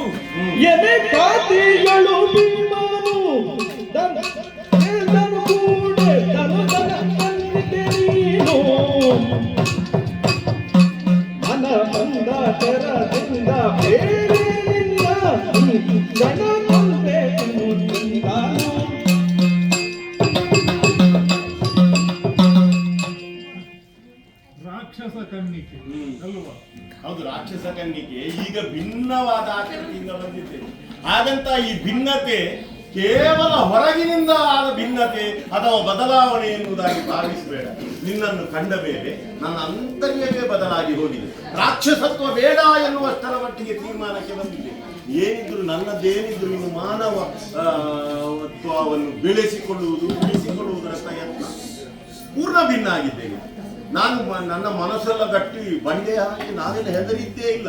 ಆದರೆ ಈಗ ಮನಸ್ಸು ಒಡೆದು ಭಿನ್ನವಾಗಿ ಹೋಗಿದೆ. ಏನಿದ್ರು ಇನ್ನಾದರೂ ಜೋಡಿಸುವುದಕ್ಕೆ ನೀನು ಮನಸ್ಸು ಮಾಡಬೇಕು, ಇಲ್ಲದ್ರೆ ಅದು ಒಡೆದು ಹೋಗುತ್ತದೆ ಅಂತ. ನಮಗೆ ಮನುಷ್ಯರಲ್ಲಿ ಹೆಣ್ಣು ಸಿಗುವುದಿಲ್ಲ ಅಂತ ನಾವು ಮದುವೆ ಆಗದೆ ಉಳಿದದ್ದಲ್ಲ. ನಿನ್ನಂತಹ ಕೆಲವರೆಲ್ಲ ಹೇಳುವುದು ಕೇಳಿದ್ದೇನೆ, ನಾಡಿನಲ್ಲಿ ಎಲ್ಲ ಹೆಣ್ಣು ಸಿಗುವುದಿಲ್ಲ ಅಂತ ಹೆಚ್ಚಿನ ಪಂಗಡಗಳಿಗೆ. ಒಂದು ವೇಳೆ ಸಿಗದಿದ್ದರೂ ಕೂಡ ನಿನ್ನಂತಹ ರಕ್ಕಸಿಯನ್ನು ನಾನು ಮದುವೆ ಆಗಬೇಕೆಂಬಂತಹ ಆಸಕ್ತಿಯೂ ಅವಕಾಶವೂ ನನಗಿಲ್ಲ. ಯಾಕಿಲ್ಲ? ನಮಗೆ ಬೇಕಾದ ಹಾಗೆ ಸಲಹೆ ಸೂಚನೆಗಳನ್ನು ಕೊಡುವಂತಹ ಹಿರಿಯರು ನಮ್ಮ ಊರಿನಲ್ಲಿದ್ದಾರೆ. ಏನೋ ಸಮಯ ಸರಿ ಇಲ್ಲ, ಇಲ್ಲಿಗೆ ಬಂದಿದ್ದೇವೆ, ಮುಂದೆ ಹೋಗುವವರಿದ್ದೇವೆ. ನೋಡು, ಒಳ್ಳೆಯ ಮಾತಿನಲ್ಲಿ ಹೇಳ್ತೇವೆ, ಇಲ್ಲಿಂದ ಜಾಗ ಖಾಲಿ ಮಾಡುವುದು ಒಳ್ಳೆಯದು. ಎಲ್ಲಿಂದ ಬಂದೆಯೋ, ನಿನ್ನ ಹಿಡಿಂಬ ಯಾರೋ ನನಗೆ ಗೊತ್ತಿಲ್ಲ. ಒಳ್ಳೆಯ ಮಾತಿನಲ್ಲಿ ಹೇಳ್ತೇವೆ, ನಮಗೆ ಯಾವುದೇ ರೀತಿಯ ಉಪಟಳವನ್ನು ಕೊಡದೆ ಇಲ್ಲಿಂದ ಹೋದರೆ ಲೇಸು, ಇಲ್ಲ ಅಂತ ಆದ್ರೆ ಒಂದು ಕಳೆದು. ಓ ಸ್ವಾಮಿ, ನೀವೇ ನನ್ನ ಸ್ವಾಮಿ, ನಾನು ಸೋತು ಬಂದವಳಲ್ವೇ?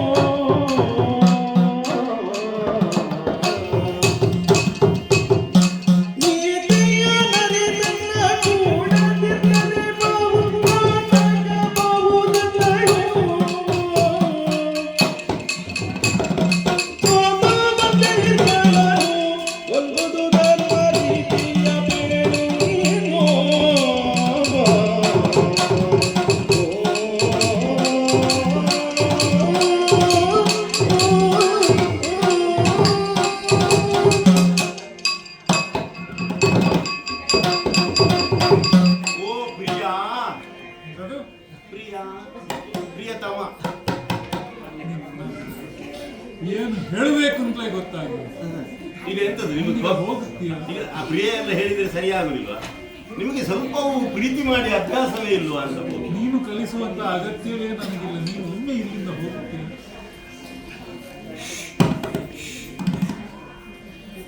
ಅದನ್ನೇ ಹೇಳಿದ್ದು. ಅಲ್ಲ, ನೀವು ನಾನು ಬರುವಾಗಲೇ ಎಚ್ಚರಿಸಿದ್ದು ನನಗೆ ನೀವಲ್ವಾ? ಸ್ವರ ಏರಿಸಿ ಮಾತನಾಡಬಾರದು ಅಂತ. ಈ ಸ್ವರಕ್ಕೆ ಈಗ ನೀವೇ ಸ್ವರ ಏರಿಸುವುದಕ್ಕೆ ತೊಡಗಿದ್ದೀರಿ. ಎಲ್ಲ ಮಾತಾಡಿ.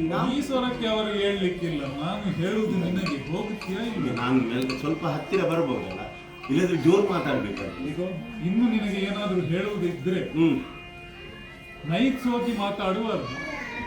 ಮೈ ಮುಟ್ಟುವುದು ನಾನು ನೀವು ಒಪ್ಪಿದ ಮೇಲೆ ಮೈ ಮುಟ್ಟುದು. ನೀವು ನಿಮ್ಮ ಒಪ್ಪಿಗೆ ಸಿಗದಿದ್ರೆ ಇಲ್ಲ ಮೈ ಮುಟ್ಟಲಿಕ್ಕಿಲ್ಲ. ಇನ್ನು ಅಧಿಕ ಪ್ರಸಂಗ ಹೆಚ್ಚಾಗುತ್ತದೆ. ಜೋರು ಮಾಡಬೇಡಿ ಅಂತ ನಿಮ್ಮನ್ನು ನಾನು ಬರುತ್ತಲೇ ಆರ್ಯ ಎನ್ನುವುದಾಗಿ ಸಂಬೋಧಿಸಿದವರಲ್ವೇ. ನಾವೆಲ್ಲ ಬಿಡಿ, ನಾವೆಲ್ಲ ಅನಾಗರಿಕರು, ಕಾಡಿನಲ್ಲಿದ್ದವರು, ಯಾವುದು ಗೊತ್ತಾಗುವುದಿಲ್ಲ. ಬೇಯಿಸಿದ್ಯಾವುದು, ಹಸಿ ಯಾವುದು, ಭೇದ ಇಲ್ಲದೆ ತಿನ್ನುವವರು. ಆದರೆ ನೀವು ಆರ್ಯನಾಗಿ ಹೀಗೆ ಮಾತಾಡುವುದೇ ನಿಮಗೊಂದು ಗೊತ್ತಾಗುವುದಿಲ್ಲ. ಸೋತು ಬಂದವರೊಡನೆ ಹೇಗೆ ವರ್ತಿಸಬೇಕು ಅಂತ. ಈಗ ಯುದ್ಧದಲ್ಲಿ ಆದರೂ ಒಂದು ನೀತಿ ಉಂಟು ಅಂತ ಕೇಳಿದ್ದೇವೆ. ಸೋತವರ ಮೇಲೆ ಕೈ ಮಾಡುವುದಕ್ಕಿಲ್ಲ. ಆದ್ರೆ ನಾನು ಹಾಗಲ್ಲ, ನಿಮ್ಮ ಮೇಲೆ ಪ್ರಾಣವನ್ನೇ ಇರಿಸಿ ಬಂದವಳು, ನಿಮ್ಮೆದುರು ಶರಣಾದವಳು ಸೋತವಳು. ನನ್ನನ್ನು ಉದ್ಧರಿಸಬೇಕು ಮಹನೀಯ. ಹೀಗೆಲ್ಲ ಆಡಬಾರದು. ಹೀಗೆ ಮಾಡಿದ್ರೆ ಈಗ ನಿಮ್ಮಲ್ಲಿಯೇ ಮನವನ್ನು ಇರಿಸಿಕೊಂಡು ಬಂದಂತಹ ಹೆಣ್ಣು ಹೃದಯವನ್ನು ನೀವು ಘಾಸಿಗೊಳಿಸಿದ್ರೆ ನಿಮಗೆ ಖಂಡಿತ ಪಾತಕ ಬರುತ್ತದೆ. ಸುಮ್ಮನೆ ನೀವು ಪಾತಕಿಯಾಗುವುದು ಯಾಕೆ? ಇಷ್ಟು ಚಂದ ಇದ್ದೀರಿ, ಅಯ್ಯೋ ಮುಖ ಎಷ್ಟು ಚಂದ, ಮೀಸೆ ಎಷ್ಟು ಅಂದ, ನೀವು ಯಾಕೆ ಪಾತಕ ಕಟ್ಟಿಕೊಳ್ಳುವುದು? ನನ್ನನ್ನೇ ಕಟ್ಟಿಕೊಳ್ಳಿ. ರಾಕ್ಷಸ ವಧುವಲ್ವೇ ರಾಕ್ಷಸ ವಧುಗಳಿಗೆ ಕಾಮಹುಂಬ ಉದ್ದೀಕ್ಷಣವೆಂದು ಹೀಗೆ ಸಾಕ್ಷಿಯ ನರಿತೆಂದು ಹೋಗು ನಿತ್ತರೆ ದೀಕ್ಷಿಸಿದ ಬೆಲೆಗೆ.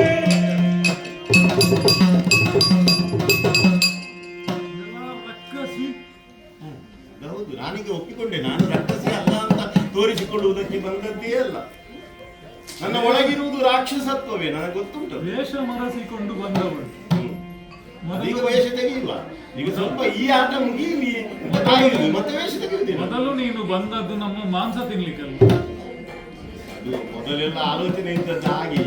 ನೀನು ಹೀಗೆ ಇರ್ತಿ ಅಂತ ಗೊತ್ತಿಲ್ಲ, ಯಾಕೆ ಅಂತಲೇ ಗೊತ್ತಿಲ್ಲ. ನನ್ನ ಒಳಗಿಂದ ಒಂದು ಆರು ಬದಲಾವಣೆ. ಈಗೆಂತದ್ದು ಮಾಂಸಕ್ಕೆ ಬೆರಕೆ ಹಾಕ್ಲಿಕ್ಕೆ ಕಾಯುದು.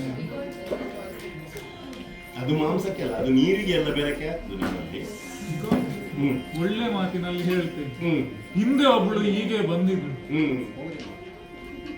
ರಾಮ ಲಕ್ಷ್ಮಣರು ಪಂಚವಟಿಯಲ್ಲಿ ಇರುವಾಗ ಒಬ್ಬಳು ಭಾಷೆ ಕೆಟ್ಟವಳು ನಿನ್ನ ಹಾಗೆ. ಕತೆ ಗೊತ್ತಿರಬಹುದು ನೀನು. ಹೌದಾ? ನನಗೆ ಅವಳ ಸ್ಥಿತಿ ಏನಾಗಿದೆ ಗೊತ್ತುಂಟ? ಅವಳಿಂದಾಗಿ ರಾಮ ಸೀತೆಯರು ಜೀವನ ಪರ್ಯಂತ ದುಃಖಿಸುವಂತಹ ಪರಿಸ್ಥಿತಿ ಬಂದಿತ್ತು. ನೀನು ಕೂಡ ಬಂದು ಅಲ್ಲಿ ಉದ್ದೇಶ ಮೋಸದ್ದಾಗಿತ್ತು, ಇಲ್ಲಿ ಮೋಸ ಎಲ್ಲ ಇಲ್ಲ. ಅದಕ್ಕೆ ನನಗೆ ವಿಶ್ವಾಸ ಬರುವುದಾದ್ರೆ ಮೋಸವೇ ಇಲ್ಲ. ರಾಕ್ಷಸರು ಅಂತ ಹೇಳಿದ್ರೆ ಹುಟ್ಟು ಮೋಸಗಾರರು ಈ ತನಕ ಯಾವ ಕಥೆಯೂ ಇಲ್ಲ. ಈಗ ನನ್ನನ್ನು ಬೆಚ್ಚಿಗೆ ಎಬ್ಬಿಸಬೇಡ. ಬಂದ ಹಾಗೆ ಹಿಂದೆ ಹೋಗು. ನಿನಗೂ ಒಳಿತಾದೀತು, ನಮಗೂ ಒಳಿತು. ನಾವು ಕೆಲವು ಸಮಯ ಇಲ್ಲಿದ್ದು ಹೋಗುವವರು. ನಮ್ಮ ಕಂಟೆಗೆ ಬರಬೇಡ. ಪ್ರಾಣ ಕಳೆದುಕೊಳ್ಳಬೇಕಾಗಿತ್ತು. ಹಿಡಿಂಬನು ಯಾವನೋ ಅವನನ್ನು ನೋಡಿಕೊಂಡೇನೆ. ಆದ್ರಿಂದ ಹೇಳ್ತಾ ಇದ್ದೇನೆ, ನನಗೆ ಉಪಟಳವನ್ನು, ನಮ್ಮವರಿಗೆ ಉಪಟಳವನ್ನು ಕೊಡಬೇಡ. ಚೆನ್ನಾಗಿ ನಿದ್ರೆ ಮಾಡಿದ್ದಾರೆ. ಇನ್ನೇನೋ ಸ್ವಲ್ಪ ಹೊತ್ತಿನಲ್ಲಿ ಅರುಣೋದಯವಾಗುವಾಗ ಎದ್ದು ಅವರದ್ದಾದಂತಹ ಆಹ್ನಿಕಗಳನ್ನು ತೀರಿಸಿ ಎರಡೂ ಕರಗಳನ್ನು ನೋಡಿ ಏನೋ ತಮ್ಮದ್ದಾದಂತಹ ನಂಬಿಕೆಯ ಪ್ರಾರ್ಥನೆಯನ್ನು ಮಾಡಿ ಒಂದು ಸಂತೋಷದ ನಗುಮುಖ ಅವರಲ್ಲಿ ನೋಡುವುದು ನನ್ನ ಉದ್ದೇಶವೇ ಹೊರತು ನಿನ್ನಂತವಳಲ್ಲಿ ಮಾತನಾಡುವುದಲ್ಲ. ಅಲ್ಲ ಭೀಮಸೇನ, ಒಂದು ವೇಳೆ ಅವರು ಎದ್ದಾಗ ನಾವೊಂದು ಕೈ ಜೋಡಿಸಿ ಒಂದು ಗಂಡ ಹೆಂಡತಿಯರ ಹಾಗೆ ನಿಂತರೆ ಎಷ್ಟು ಸಂತೋಷ ಆಗುವುದಲ್ವಾ? ಉದ್ದೇಶ ಈಡೇರುತ್ತದೆ. ಅವರು ಅದನ್ನು ನೋಡಿದ್ರೆ ನಿನ್ನನ್ನು ಕಲ್ಲು ಹೊಡೆದು ಕೊಂದಾಗ ಅದಕ್ಕಿಂತ ಮೊದಲು ಪಾಪ ಕಾಣಿಸ್ತಾರೆ. ಅವರೆಲ್ಲ ಹಾಗೆ ಮಾಡ್ಲಿಕ್ಕಿಲ್ಲ ಅಂತ. ಈಗ ನೀನು ಸ್ವಲ್ಪ ದಯಾಳುವಾಗಬೇಕು. ನಾನು ರಾಕ್ಷಸನಾಗುತ್ತೇನೆ, ನಾನು ನಿನ್ನನ್ನು ಕೊಲ್ತೇನೆ ಅಂತ ಹೇಳ್ತೀರಲ್ಲ ಸ್ವಾಮಿ. ಈಗ ನೀವು ಹಿಂದಿನ ಒಂದು ಕತೆ ಹೇಳಿದಿರಲ್ಲ, ರಾಮ ಲಕ್ಷ್ಮಣರ ಬಳಿಗೆ ಬಂದ ಶೂರ್ಪನಖಿಯ ಸ್ಥಿತಿ ನಿನ್ನದ್ದಾದೀತು, ಅಥವಾ ನಿನ್ನನ್ನು ನಂಬಿದ್ರೆ ನಮ್ಮ ಸ್ಥಿತಿ ಹಾಗಾದೀತು. ಎರಡೂ ಆಗುವುದಿಲ್ಲ. ಯಾಕೆ ಗೊತ್ತುಂಟೆ? ನನ್ನ ಉದ್ದೇಶವೇ ಮೋಸಪಡಿಸುವುದಲ್ಲ, ನಿಮ್ಮನ್ನು ಕಷ್ಟಪಡಿಸುವುದಲ್ಲ. ನನ್ನಲ್ಲಿ ನಿಮ್ಮದ್ದು ಪ್ರೇಮ ನಿವೇದನೆ. ನೀವಿಲ್ಲದಿದ್ದರೆ ನಾನು ಸಾಯುತ್ತೇನೆ ಎನ್ನುವ ಸ್ಥಿತಿಗೆ ಬಂದಿದ್ದೇನೆ. ಈಗ ನೀವು ಶೂರ್ಪನಖಿಗೆ ಆದ ಗತಿಯೋ ಕೊಂತೇನೆ ಅಂತ ಎಲ್ಲ ಹೇಳ್ತೀರಲ್ಲ, ನೀವು ನನ್ನನ್ನು ಪ್ರೇಮಿಸದೇ ಹೋದರೆ, ನನ್ನನ್ನು ಮದುವೆಯಾಗದೇ ಹೋದರೆ ನಿಮ್ಮ ಕಾಲಬುಡದಲ್ಲಿ ಪ್ರಾಣ ಬಿಡುವುದಕ್ಕೂ ಸಿದ್ಧಳಾಗಿಯೇ ಬಂದವಳು ನಾನು. ಪ್ರಾಣ ಬೇಕಾದ್ರೆ ಕಳೆದುಕೊಳ್ತೇನೆ, ಅದೇ ನನಗೆ ಸೌಭಾಗ್ಯ ಅಂತ ಭಾವಿಸ್ತೇನೆ. ನನ್ನ ಈಗ ದೇಹಕ್ಕೆ ಒಂದು ಭಾಗ್ಯ ಸಿಗಬೇಕು, ನಿಮ್ಮನ್ನು ಮದುವೆ ಆಗಬೇಕು ಅಂತ ಭಾವಿಸಿದರು. ಅಲ್ಲ, ನಿಮ್ಮ ಕಾಲಬುಡದಲ್ಲಿ ನನ್ನ ಪ್ರಾಣ ಕಳೆಯುತ್ತೀರಿ, ನನ್ನನ್ನು ಕೊಲ್ತೀರಿ ಅಂತಾದ್ರೆ ನನ್ನ ದೇಹಕ್ಕೆ ದೊರಕದಂತಹ ಸೌಭಾಗ್ಯ ನನ್ನ ಆತ್ಮಕ್ಕಾದರೂ ಸಿಗುತ್ತದೆ ಅಲ್ಲ ಎನ್ನುವ ಸಂತೋಷವೇ ಉಂಟು ಸ್ವಾಮಿ. ಆದ್ದರಿಂದಲೇ ನಿನ್ನನ್ನು ನಾನು ಇಟ್ಟದ್ದೇ ಬೇರೆ ಸ್ತರದಲ್ಲಿ. ನೀನೀಗ ನನ್ನ ಕಣ್ಣೆದುರು ಕುಳಿತಿರುವುದು ನೆಲದಲ್ಲಿ ಅಲ್ಲ, ನಿನ್ನನ್ನು ಪೂಜಿಸುವುದು ಭಾವಿಸುವುದು ಅತೀ ಎತ್ತರದಲ್ಲಿ. ನೀನು ನನ್ನ ಪಾಲಿಗೆ ಆಗುವುದಾದರೆ ಮಾನವತ್ವದ ಸಂಕೇತವಾಗಿ ಇರು, ದಾನವತ್ವದ ಸಂಕೇತ ಆಗಬೇಕು. ನೀನು ದಾನವಾಂತಕನಾಗು, ನನ್ನೊಳಗಿರುವಂತಹ ರಾಕ್ಷಸತ್ವವನ್ನು ಮರ್ದಿಸು, ಆ ಮೂಲಕವಾಗಿ ಎತ್ತರದ ವ್ಯಕ್ತಿಯಾಗು ಅಂತ ಪ್ರಾರ್ಥಿಸ್ತೇನೆ. ಅಲ್ಲದಿದ್ರೆ ಕೊಲ್ಲು, ತೊಂದರೆ ಇಲ್ಲ, ನನ್ನನ್ನು ಕೊಲ್ಲು. ಆ ಕಾರಣದಿಂದಾದರೂ ನೀನು ಒಂದು ದಾನವಾಂತಕ ಆಗುತ್ತೀಯಲ್ಲ, ಸಾಯುವ ಕ್ಷಣದಲ್ಲಿ ನೀನು ದಾನವಾಂತಕನಾಗುವುದನ್ನು ನೋಡುವಂತಹ ಒಂದು ಸೌಭಾಗ್ಯವಾದರೂ ನನಗೆ ಸಿಗುತ್ತದಲ್ಲ ಸ್ವಾಮಿ. ದಯಮಾಡು, ಎರಡರಲ್ಲೊಂದು ಮಾಡು, ಒಂದು ಮದುವೆ ಆಗ, ಅದಕ್ಕೊಂದು ತೊಂದರೆ ಇಲ್ಲ. ಇನ್ನು ನೀನಿಲ್ಲದೆ ಇಲ್ಲಿಂದ ಪ್ರಾಣ ಸಹಿತ ಹಿಂದಿರುಗಲಾರೆ, ಹಿಂದೆ ಹೋಗಲಾರೆ. ಇದ್ರೆ ನಿನ್ನ ಜೊತೆ, ಇಲ್ಲದ್ರೆ ಇಲ್ಲ. ನಿನ್ನ ಮರುಳು ಮಾತಿಗೆ ಮರುಳಾಗುವವ ನಾನು ಖಂಡಿತ ಅಲ್ಲ. ಹೋಗುತ್ತೀಯಾದ್ರೆ ಹೋಗು, ನಿನ್ನ ಅಣ್ಣನಲ್ಲಿ ಹೇಳು, ಏನು ಬೇಕಾದ್ರೂ ಮಾಡು. ನಿನ್ನ ಅಣ್ಣ ಬಂದರೂ ಎದುರಿಸುವುದಕ್ಕೆ ಸಿದ್ಧನಿದ್ದೇನೆ. ಹೋಗುತ್ತೇನೆ. ನಿಮ್ಮ ಕಾಲಡಿ ನನ್ನ ತಲೆ ಚಾಚಿದ್ದೇನೆ. ಕಡಿತೀರಾದ್ರೂ ಆದೀತು, ಅಲ್ಲ ಎತ್ತಿಕೊಂಡು ಅಪ್ಪಿಕೊಂಡ್ರೂ ಆಗ್ತದೆ.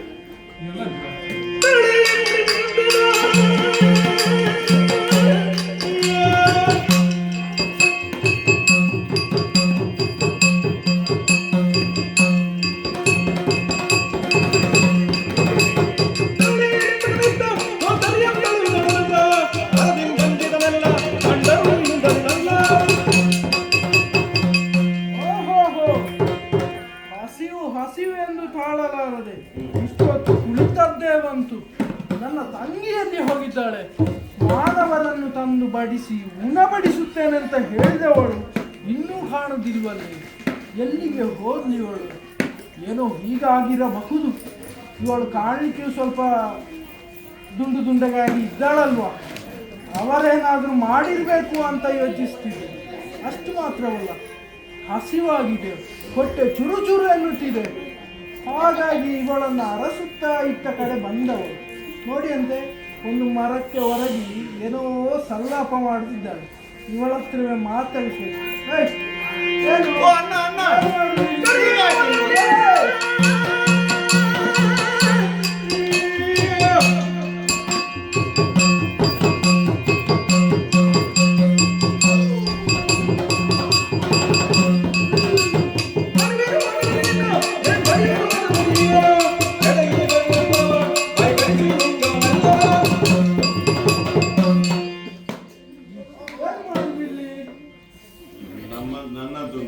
ಈಗ ಅಣ್ಣನದ್ದು ನೆನಪಾಯ್ತ ನಿನಗೆ?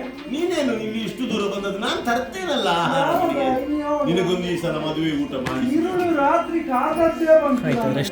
ಇಲ್ಲಿ ಬಂದು ಬೇರೆ ಈಗ ನಾನು ನಿನ್ನಿಂದ ಬೇರೆ ಆಗಿದ್ದೆ. ನನ್ನದೊಂದು ಬೇರೆ ಸಂಸಾರ ಆಲೋಚನೆ ಮಾಡಿ ಇಷ್ಟೇ ದುರಂಕಾರಿ ಮಾಂಸಗಾಡಿಗೆ ಉಂಟು ಮಾಡುತ್ತೇನೆ ಅಂತ ಹೇಳಿ ಜೊಲು ಸುರಿಸ್ತಿದ್ದೀವಿ. ಅದು ಕೂಡ ಮಾನವನೊಟ್ಟಿಗೆ ತಂದು ಉಣಬಡಿಸುವುದು ಬಿಟ್ಟಿವಳು ಕೂತ್ಕೊಂಡು ವಯ್ಯಾರ ನೋಡ್ತಿದ್ದಾಳೆ. ಅದ್ಯಾರವನು? ಅದು ನನ್ನ ಪ್ರಾಣ ಸಖ, ಪ್ರಾಣ ಪ್ರಿಯ, ನನ್ನ ವರ ಮಹಾಶಯ, ವರ ಭೀಮಸೇನ. ನಿನ್ನ ವರ ಭೀಮಸೇನನ್ನು ನಾನೊಮ್ಮೆ ನೋಡ್ಬೇಕು. ಎಲ್ಲ ಯಾರು ನೀನು ವರವೇ ನೋಡ್ಬೇಕು.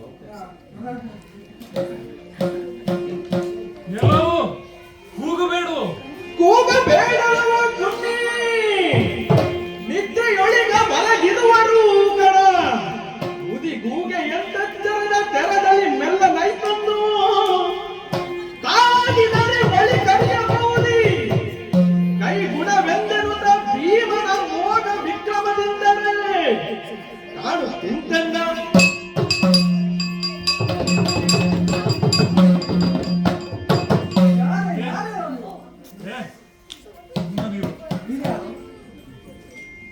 ಯಾರೇ ಆಗಿರು, ಅಣ್ಣ ಇದನ್ನ ಒಳ್ಳೆಯದಾಯ್ತು. ನೀನು ಬಂದದ್ದು ಒಳ್ಳೆಯದಾಯ್ತು. ಈಗ ಅವಳ ನಿನ್ನ ತಂಗಿ ಅಲ್ವಾ? ಅವಳನ್ನು ಏನು ಮಾಡ್ತಿ ಅದು ನನಗೆ ಗಣ್ಯವಲ್ಲ.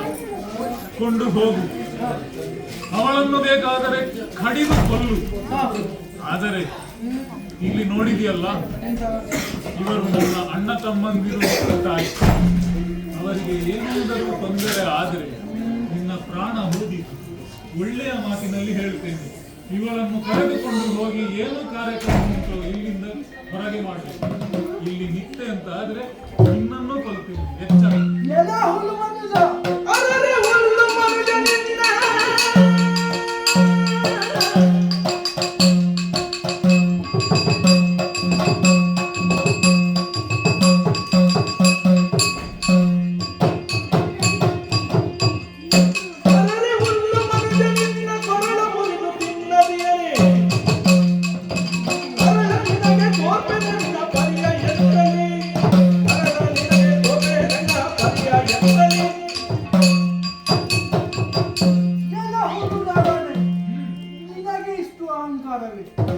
ಇರುವುದಕ್ಕೆ ಒಂದು ನುಂಗುವಷ್ಟು ಆಹಾರವಿದ್ದರೆ ನನಗೆ ಬೈಯುವುದಕ್ಕೆ ಶುರು ಮಾಡಿದ್ದೀಯೇನೋ?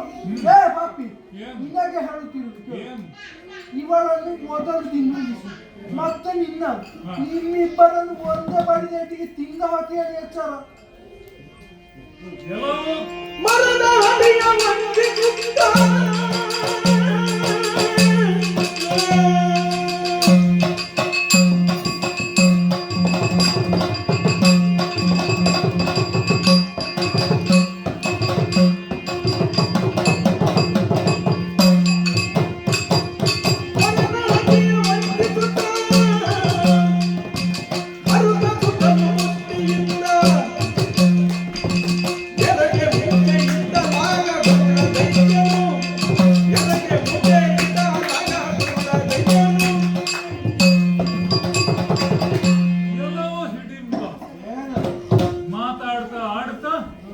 ಮರವನ್ನು ಎತ್ತಿ ನನ್ನ ಮೇಲೆ ಹೊಡೆದೆ, ಅದನ್ನು ಕೈಯಿಂದ ನಿವಾರಿಸಿದ್ದೇನೆ.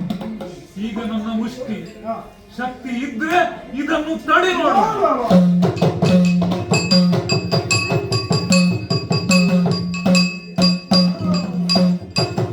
ಅಬ್ಬಾ, ಏನಿದು ಏನಿದು ಏನಿದು ಭೀಕರವಾದಂತಹ ಶಬ್ದ?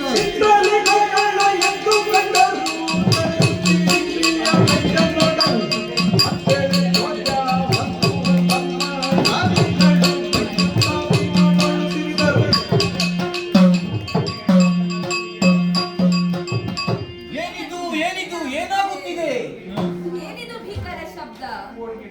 ಭೀಮ ಭೀಮನಲ್ಲಿದ್ದಾನೆ. ಅದು ಅಲ್ಲಿ ಭೀಮ. ಭೀಮ, ಏನಪ್ಪ ಇದೆಲ್ಲ? ನಾವು ಮಲಗಿದ್ದೆವು ಸರಿ, ಒಮ್ಮಿಂದೆಮ್ಮೆಲೆ ಭೂಮಿಯೇ ಕಂಪಿಸಿದಂತೆ ನಾನು ಒಡೆದಂತಹ ಶಬ್ದ ಕೇಳ್ತಾ ಇದೆ.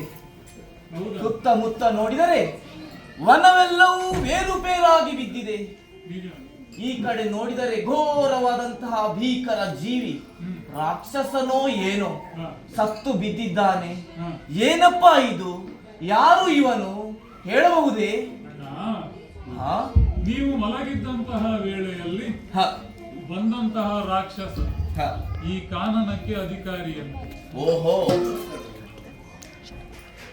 ಹೊಡೆಯುವುದಕ್ಕೆ ಬಂದಾಗ ಅವನನ್ನು ನಿವಾರಿಸಿದ್ದೇನೆ. ಅಣ್ಣ ತಮ್ಮ, ಬೇಸರಿಸಬಾರದು, ನಿಮ್ಮನ್ನು ಎಬ್ಬಿಸಲಿಲ್ಲ ಎನ್ನುವುದು. ಸುಖ ನಿದ್ರೆಯಲ್ಲಿರುವಂತಹ ನಿಮಗೆ ಯಾವುದೇ ತೊಂದರೆ ಕೊಡಬಾರದು ಎಂಬ ದೃಷ್ಟಿಯಿಂದ ನಿಮ್ಮನ್ನು ನಾನು ಎಬ್ಬಿಸಲಿಲ್ಲ. ಓಹೋ ಅಣ್ಣ ತಮ್ಮ, ಎಲ್ಲವೂ ಸುಖಾಂತ್ಯವಾಗಿದೆ. ಅವ ಸತ್ತಿದ್ದಾನೆ. ಆದ್ರೆ ಒಂದು ಉಂಟಣ್ಣ. ಏನು? ಇವನು ಬ್ರಹ್ಮಕಪಾಲ ಇಲ್ಲಿಯೇ ಉಂಟು. ಇದನ್ನೊಂದು ನಿವಾರಿಸಿ. ಯಾರಿವಳು? ಅವನ ತಂಗಿಯಂತೆ. ಓಹೋ, ಮದುವೆ ಗಿದುವೆ ಅಂತ ಏನೋ ಹುಚ್ಚು ಮಾತಾಡ್ತಾ ಇದ್ದಾಳೆ. ನನ್ನ ಕಾರ್ಯಕ್ರಮ ಆಯಿತು, ಇನ್ನು ನಿಮ್ಮ ಕಾರ್ಯಕ್ರಮದಲ್ಲಿ ಇದನ್ನೊಂದು ನಿವಾರಿಸಿ ಕಳಿಸಿಕೊಳ್ಳಿ ಅಷ್ಟೇ. ಭೀಮ, ಸ್ವಲ್ಪ ಸಾವರಿಸಿಕೊ. ಆಯಾಸವಾಯಿತೇನೋ ಕಂದ? ಕಳೆದ ರಾತ್ರಿ ಹತಾಶೆಯ ಕೂಪಕ್ಕಿಳಿದು ಒದ್ದಾಡುತ್ತಿರುವ ನಮ್ಮನ್ನೆಲ್ಲ ಎತ್ತಿಕೊಂಡು ಹೋದದ್ದೊಂದು ಗೊತ್ತಪ್ಪ. ಈಗಲೇ ಎಚ್ಚರವಾದದ್ದು. ತರುತಲ್ಪವನ್ನು ಹಾಸಿ ನಮ್ಮ ಸುಖ ನಿದ್ದೆಗೆ ಅವಕಾಶ ಮಾಡಿದೆಯಲ್ಲಪ್ಪ. ಲಾಕ್ಷಾಗ್ರಹದಿಂದ ಹೊರಟ ನಂತರ ನಮ್ಮೆಲ್ಲರ ಹೊಣೆಯನ್ನು ಹೊತ್ತು ನಿನ್ನದಾದಂತಹ ವೈಯಕ್ತಿಕ ನೋವು ನಲಿವುಗಳತ್ತ ಗಮನವನ್ನೇ ಕೊಡದೆ ಪರಮ ಸಹಿಷ್ಣುತೆಯಿಂದ ನಮ್ಮೆಲ್ಲರ ಹಿತ ಸಾಧನೆ ಮಾಡಿದೆಯಲ್ಲಪ್ಪ. ಅಂತಹ ನಿನ್ನ ಒಳಿತು ಕೆಡುಕುಗಳ ಬಗ್ಗೆ ನಮಗೂ ಆಸ್ತಿ ಇದ್ದೇ ಇರುತ್ತದೆ ಎನ್ನುವುದನ್ನು ಯಾಕಪ್ಪ ಮರೆತೆ? ಅದರಲ್ಲೂ ನಾನು ನಿನ್ನ ತಾಯಿ. ನಿಮ್ಮೈವರಲ್ಲಿ ಸಮಾನ ಪ್ರೀತಿಯನ್ನಿರಿಸಿದವಳಾದರೂ ನಿನ್ನಲ್ಲಿಯೇ ಹೆಚ್ಚಿನ ಭರವಸೆ. ಈ ಭರವಸೆದಿಂದಾಗಿಯೇ ನಿರಾಳವಾಗಿ ನಿದ್ರಿಸುವುದು ನನಗಾದರೂ ಸಾಧ್ಯವಾಯಿತು. ಉಣ್ಣುವುದಕ್ಕೆ ಇರುವಾಗ ಇರುವುದರಲ್ಲಿ ಸರಿ ಅರ್ಧದಷ್ಟು ನಿನಗಿತ್ತು. ಉಳಿದದ್ದನ್ನು ಉಳಿದವರಿಗೆ ಹೇಗೆ ಹಂಚಬಲ್ಲೆನೋ ಹಾಗೆಯೇ ಇರುವುದು ಈ 4 ಅರೆ ಹೊಟ್ಟೆಗೂ ಸಾಕಾಗದು ಎನ್ನುವುದು ಅರಿವಾದರೆ ನಿನಗೆ ಒಂದು ಅಗುಳನ್ನೂ ನೀಡದೆ ಇರಬಲ್ಲೆ. ಅದೇ ನನಗೆ ನಿನ್ನ ಮೇಲಿರುವ ವಿಶ್ವಾಸ. ಇಲ್ಲಿರುವ ಯಾರನ್ನೂ ಕೇಳು, ಹಿರಿಯಣ್ಣ ಧರ್ಮಜನನ್ನು ಕೇಳು. ಅರ್ಜುನ ನಕುಲ ಸಹದೇವರಿಗಿಂತ ನಿನ್ನ ಮೇಲೆಯೇ ಹೆಚ್ಚಿನ ಪ್ರೀತಿ. ಉಳಿದವರದ್ದು ಅಂತೆ. ಉಳಿದ 3 ನಿನ್ನ ಮೇಲೆಯೇ ಹೆಚ್ಚಿನ ಗೌರವ, ಹೆಚ್ಚಿನ ಅಕ್ಕರೆ. ನೀನು ಮಾತಿನಲ್ಲಿ ಹೇಗೆ ಕಠಿಣನೋ ಪ್ರೀತಿಯಲ್ಲಿ ಅಷ್ಟೇ ಮೃದು. ಸಹೋದರರ ಮೇಲೆ ನಿನಗಿರುವ ಪ್ರೀತಿ ಅನುಪಮ, ಅನಂತ ಕಂದ. ಆದರೆ ಇಷ್ಟೊಂದು ನಮ್ಮನ್ನು ಎಪ್ಪಿಸದೆ ಆ ಘೋರ ದಾನವನೊಡನೆ ನೀನೇ ಕಾಳಗಕ್ಕೆ ನಿಂತೆ ಅಲ್ಲಪ್ಪ. ನಮ್ಮನ್ನು ಎಬ್ಬಿಸಬಹುದಿತ್ತಲ್ಲ. ಯಾರಪ್ಪ ಅವನು? ನೋಡಿದರೆ ಓರ್ವಾಕೆ ಹೆಣ್ಣು. ಯಾರಿವಳು? ಏನಾಯ್ತಪ್ಪ? ಮಾತನ್ನು ಹೇಳಪ್ಪ. ಅಣ್ಣ, ಯಾಕೀಗೆ ಮಾಡಿದೆ ಅಣ್ಣ? ನಾವೆಲ್ಲರೂ ಮಲಗಿರುವಂತಹ ಸಂದರ್ಭವಿದು. ಏಕಾಂಗಿಯಾಗಿ ಅವನೊಂದಿಗೆ ನೀನು ಹೋರಾಟವನ್ನು ಮಾಡಿದೆಯಲ್ಲ, ಅಪಾಯವನ್ನು ತನ್ನ ಮೈ ಮೇಲೆ ಎರಚಿಕೊಳ್ಳುತ್ತಿದೆಯಲ್ಲ, ಯಾಕಣ್ಣ ಹೀಗೆ ಮಾಡಿದೆ? ಇದು ಅವ್ರ ಅರ್ಜುನ ಅಲ್ವಾ, ಒಳ್ಳೆ ಮಾತಾಡ್ತಾರೆ ಅಂತ. ಇದು ಅಮ್ಮ ತಾಯಿ, ನೀನೊಂದು ಇಷ್ಟು ಉದ್ದ ಮಾತಾಡಿದ್ದೀಯ.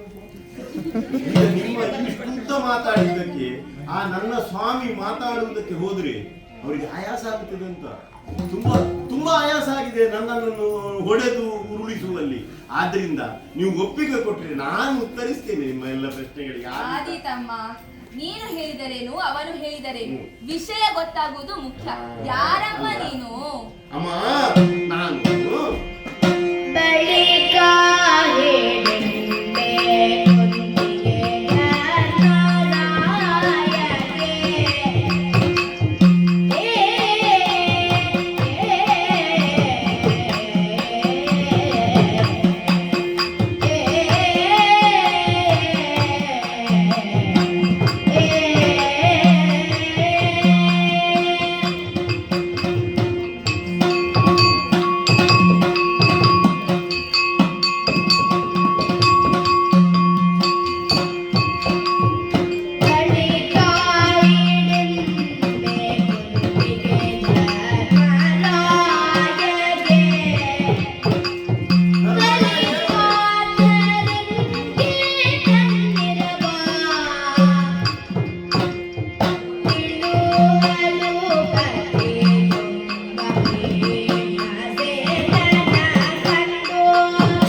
ನನಗೆಲ್ಲ ಹೆಸರು ಗೊತ್ತಾಗಿದೆ. ಅದು ನಿಮ್ಮ ಈ ಗುಂಡು ಗುಂಡಾಗಿರುವ ಗಂಡು ಮಗ ಹೇಳಿ ಗೊತ್ತಾಯ್ತಾ? ಅಮ್ಮ, ಈ ಸತ್ತು ಬಿದ್ದವ ಅನ್ಯನಲ್ಲ, ನನ್ನ ಅಗ್ರಜ ಹಿಡಿಂಬ. ಅಂದರೆ ನೀನು ರಕ್ಕಸಿಯ? ಹೌದಮ್ಮ, ಏನು ಮಾಡುವುದು? ಹುಟ್ಟು ಎನ್ನುವುದು ಆಕಸ್ಮಿಕ, ಹೌದು ತಾನೆ.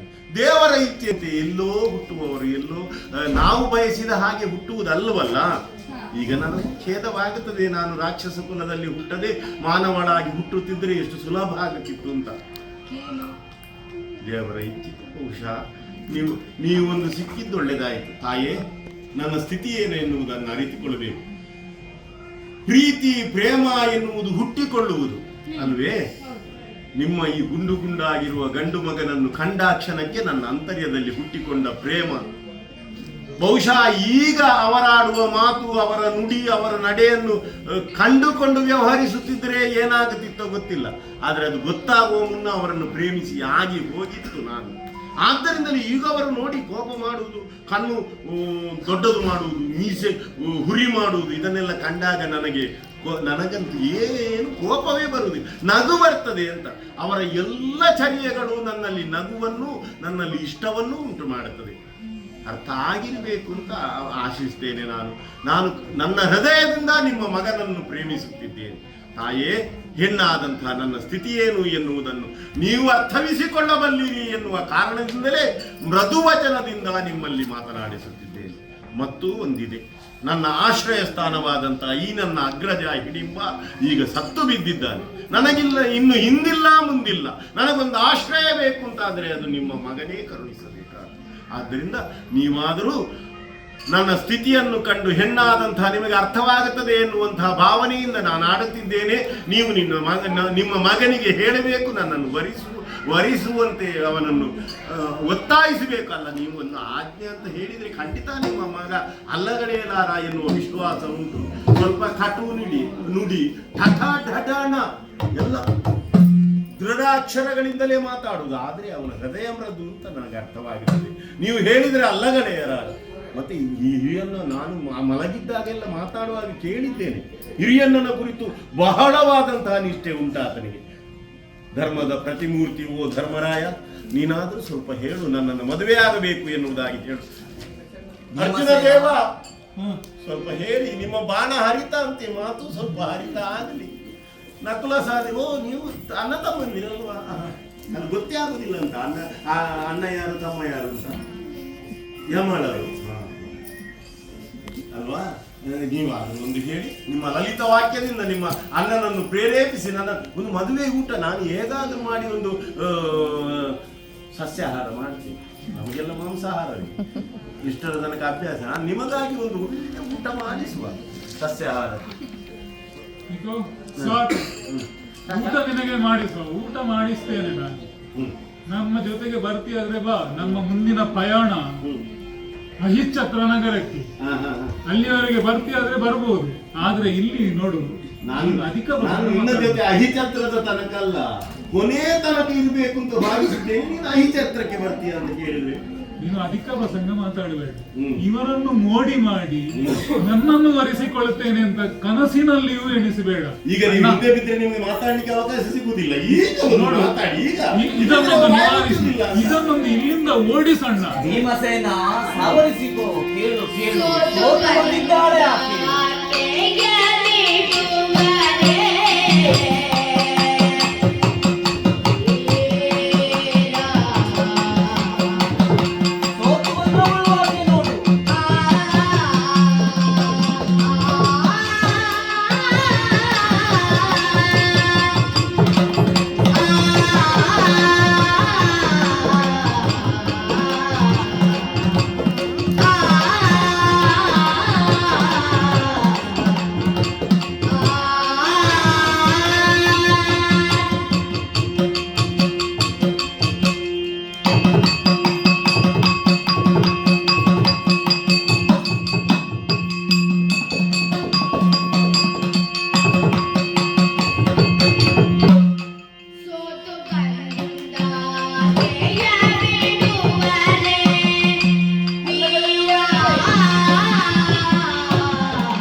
ತಾಳ್ಮೆ ಇರಲಿ ಅಪ್ಪ.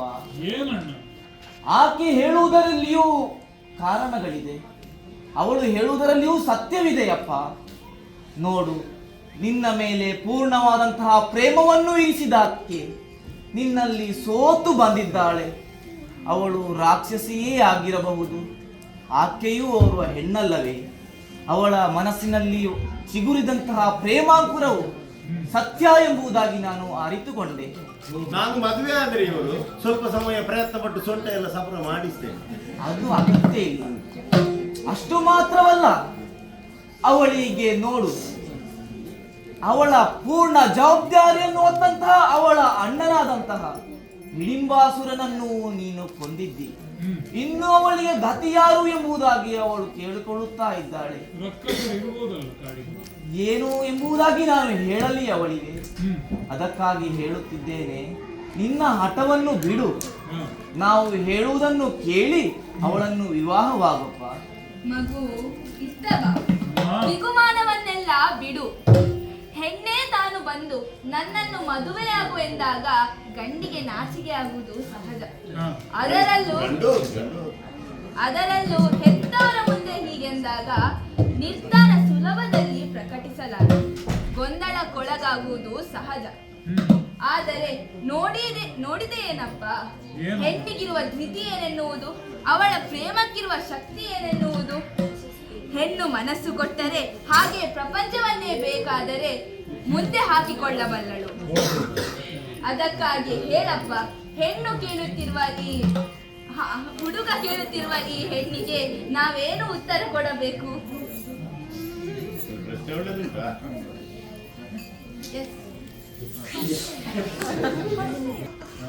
ಎಲ್ಲರದ್ದು ಮುಗಿಯಿತಾ? ಅಲ್ಲ, ಇನ್ನು ಯಾರಿಗಾದ್ರೂ ಮಾತಾಡ್ಲಿಕ್ಕೆ ಉಂಟಾ?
ತಮ್ಮಂದಿರು ಎಲ್ಲರೂ ಒಂದೇ ಸರಿ ಸ್ವರದಲ್ಲಿ ಮಾತನಾಡುತ್ತಾ ಇದ್ದೀವಿ.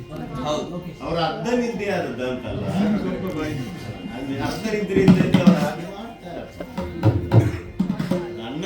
ಪ್ರಾಣವೇ ಹೋಗುತ್ತದೆ ಅಂತ ಬೊಬ್ಬೆ ಇಟ್ಟಂತಹ ನಿಮ್ಮನ್ನು ಇಲ್ಲಿಯವರೆಗೆ ಕರೆತಂದು ಪ್ರಾಣವನ್ನು ಉಳಿಸಿದಂತಹ ನಾನು ಇನ್ನು ಮುಂದೆ ನಮ್ಮ ಉದ್ದೇಶ ಏನು, ಎಲ್ಲಿಗೆ ಹೋಗಬೇಕು ಎಂಬಂತಹ ಸ್ಪಷ್ಟ ತೀರ್ಮಾನ ಎಲ್ಲ ಇರುವಾಗ ಮಧ್ಯ ದಾರಿಯಲ್ಲಿ ಇದಕ್ಕೊಂದು ಸಿಕ್ಕಿ ಹಾಕಿಕೊಂಡಿರಲ್ಲ ನಮ್ಮ ಅಣ್ಣ.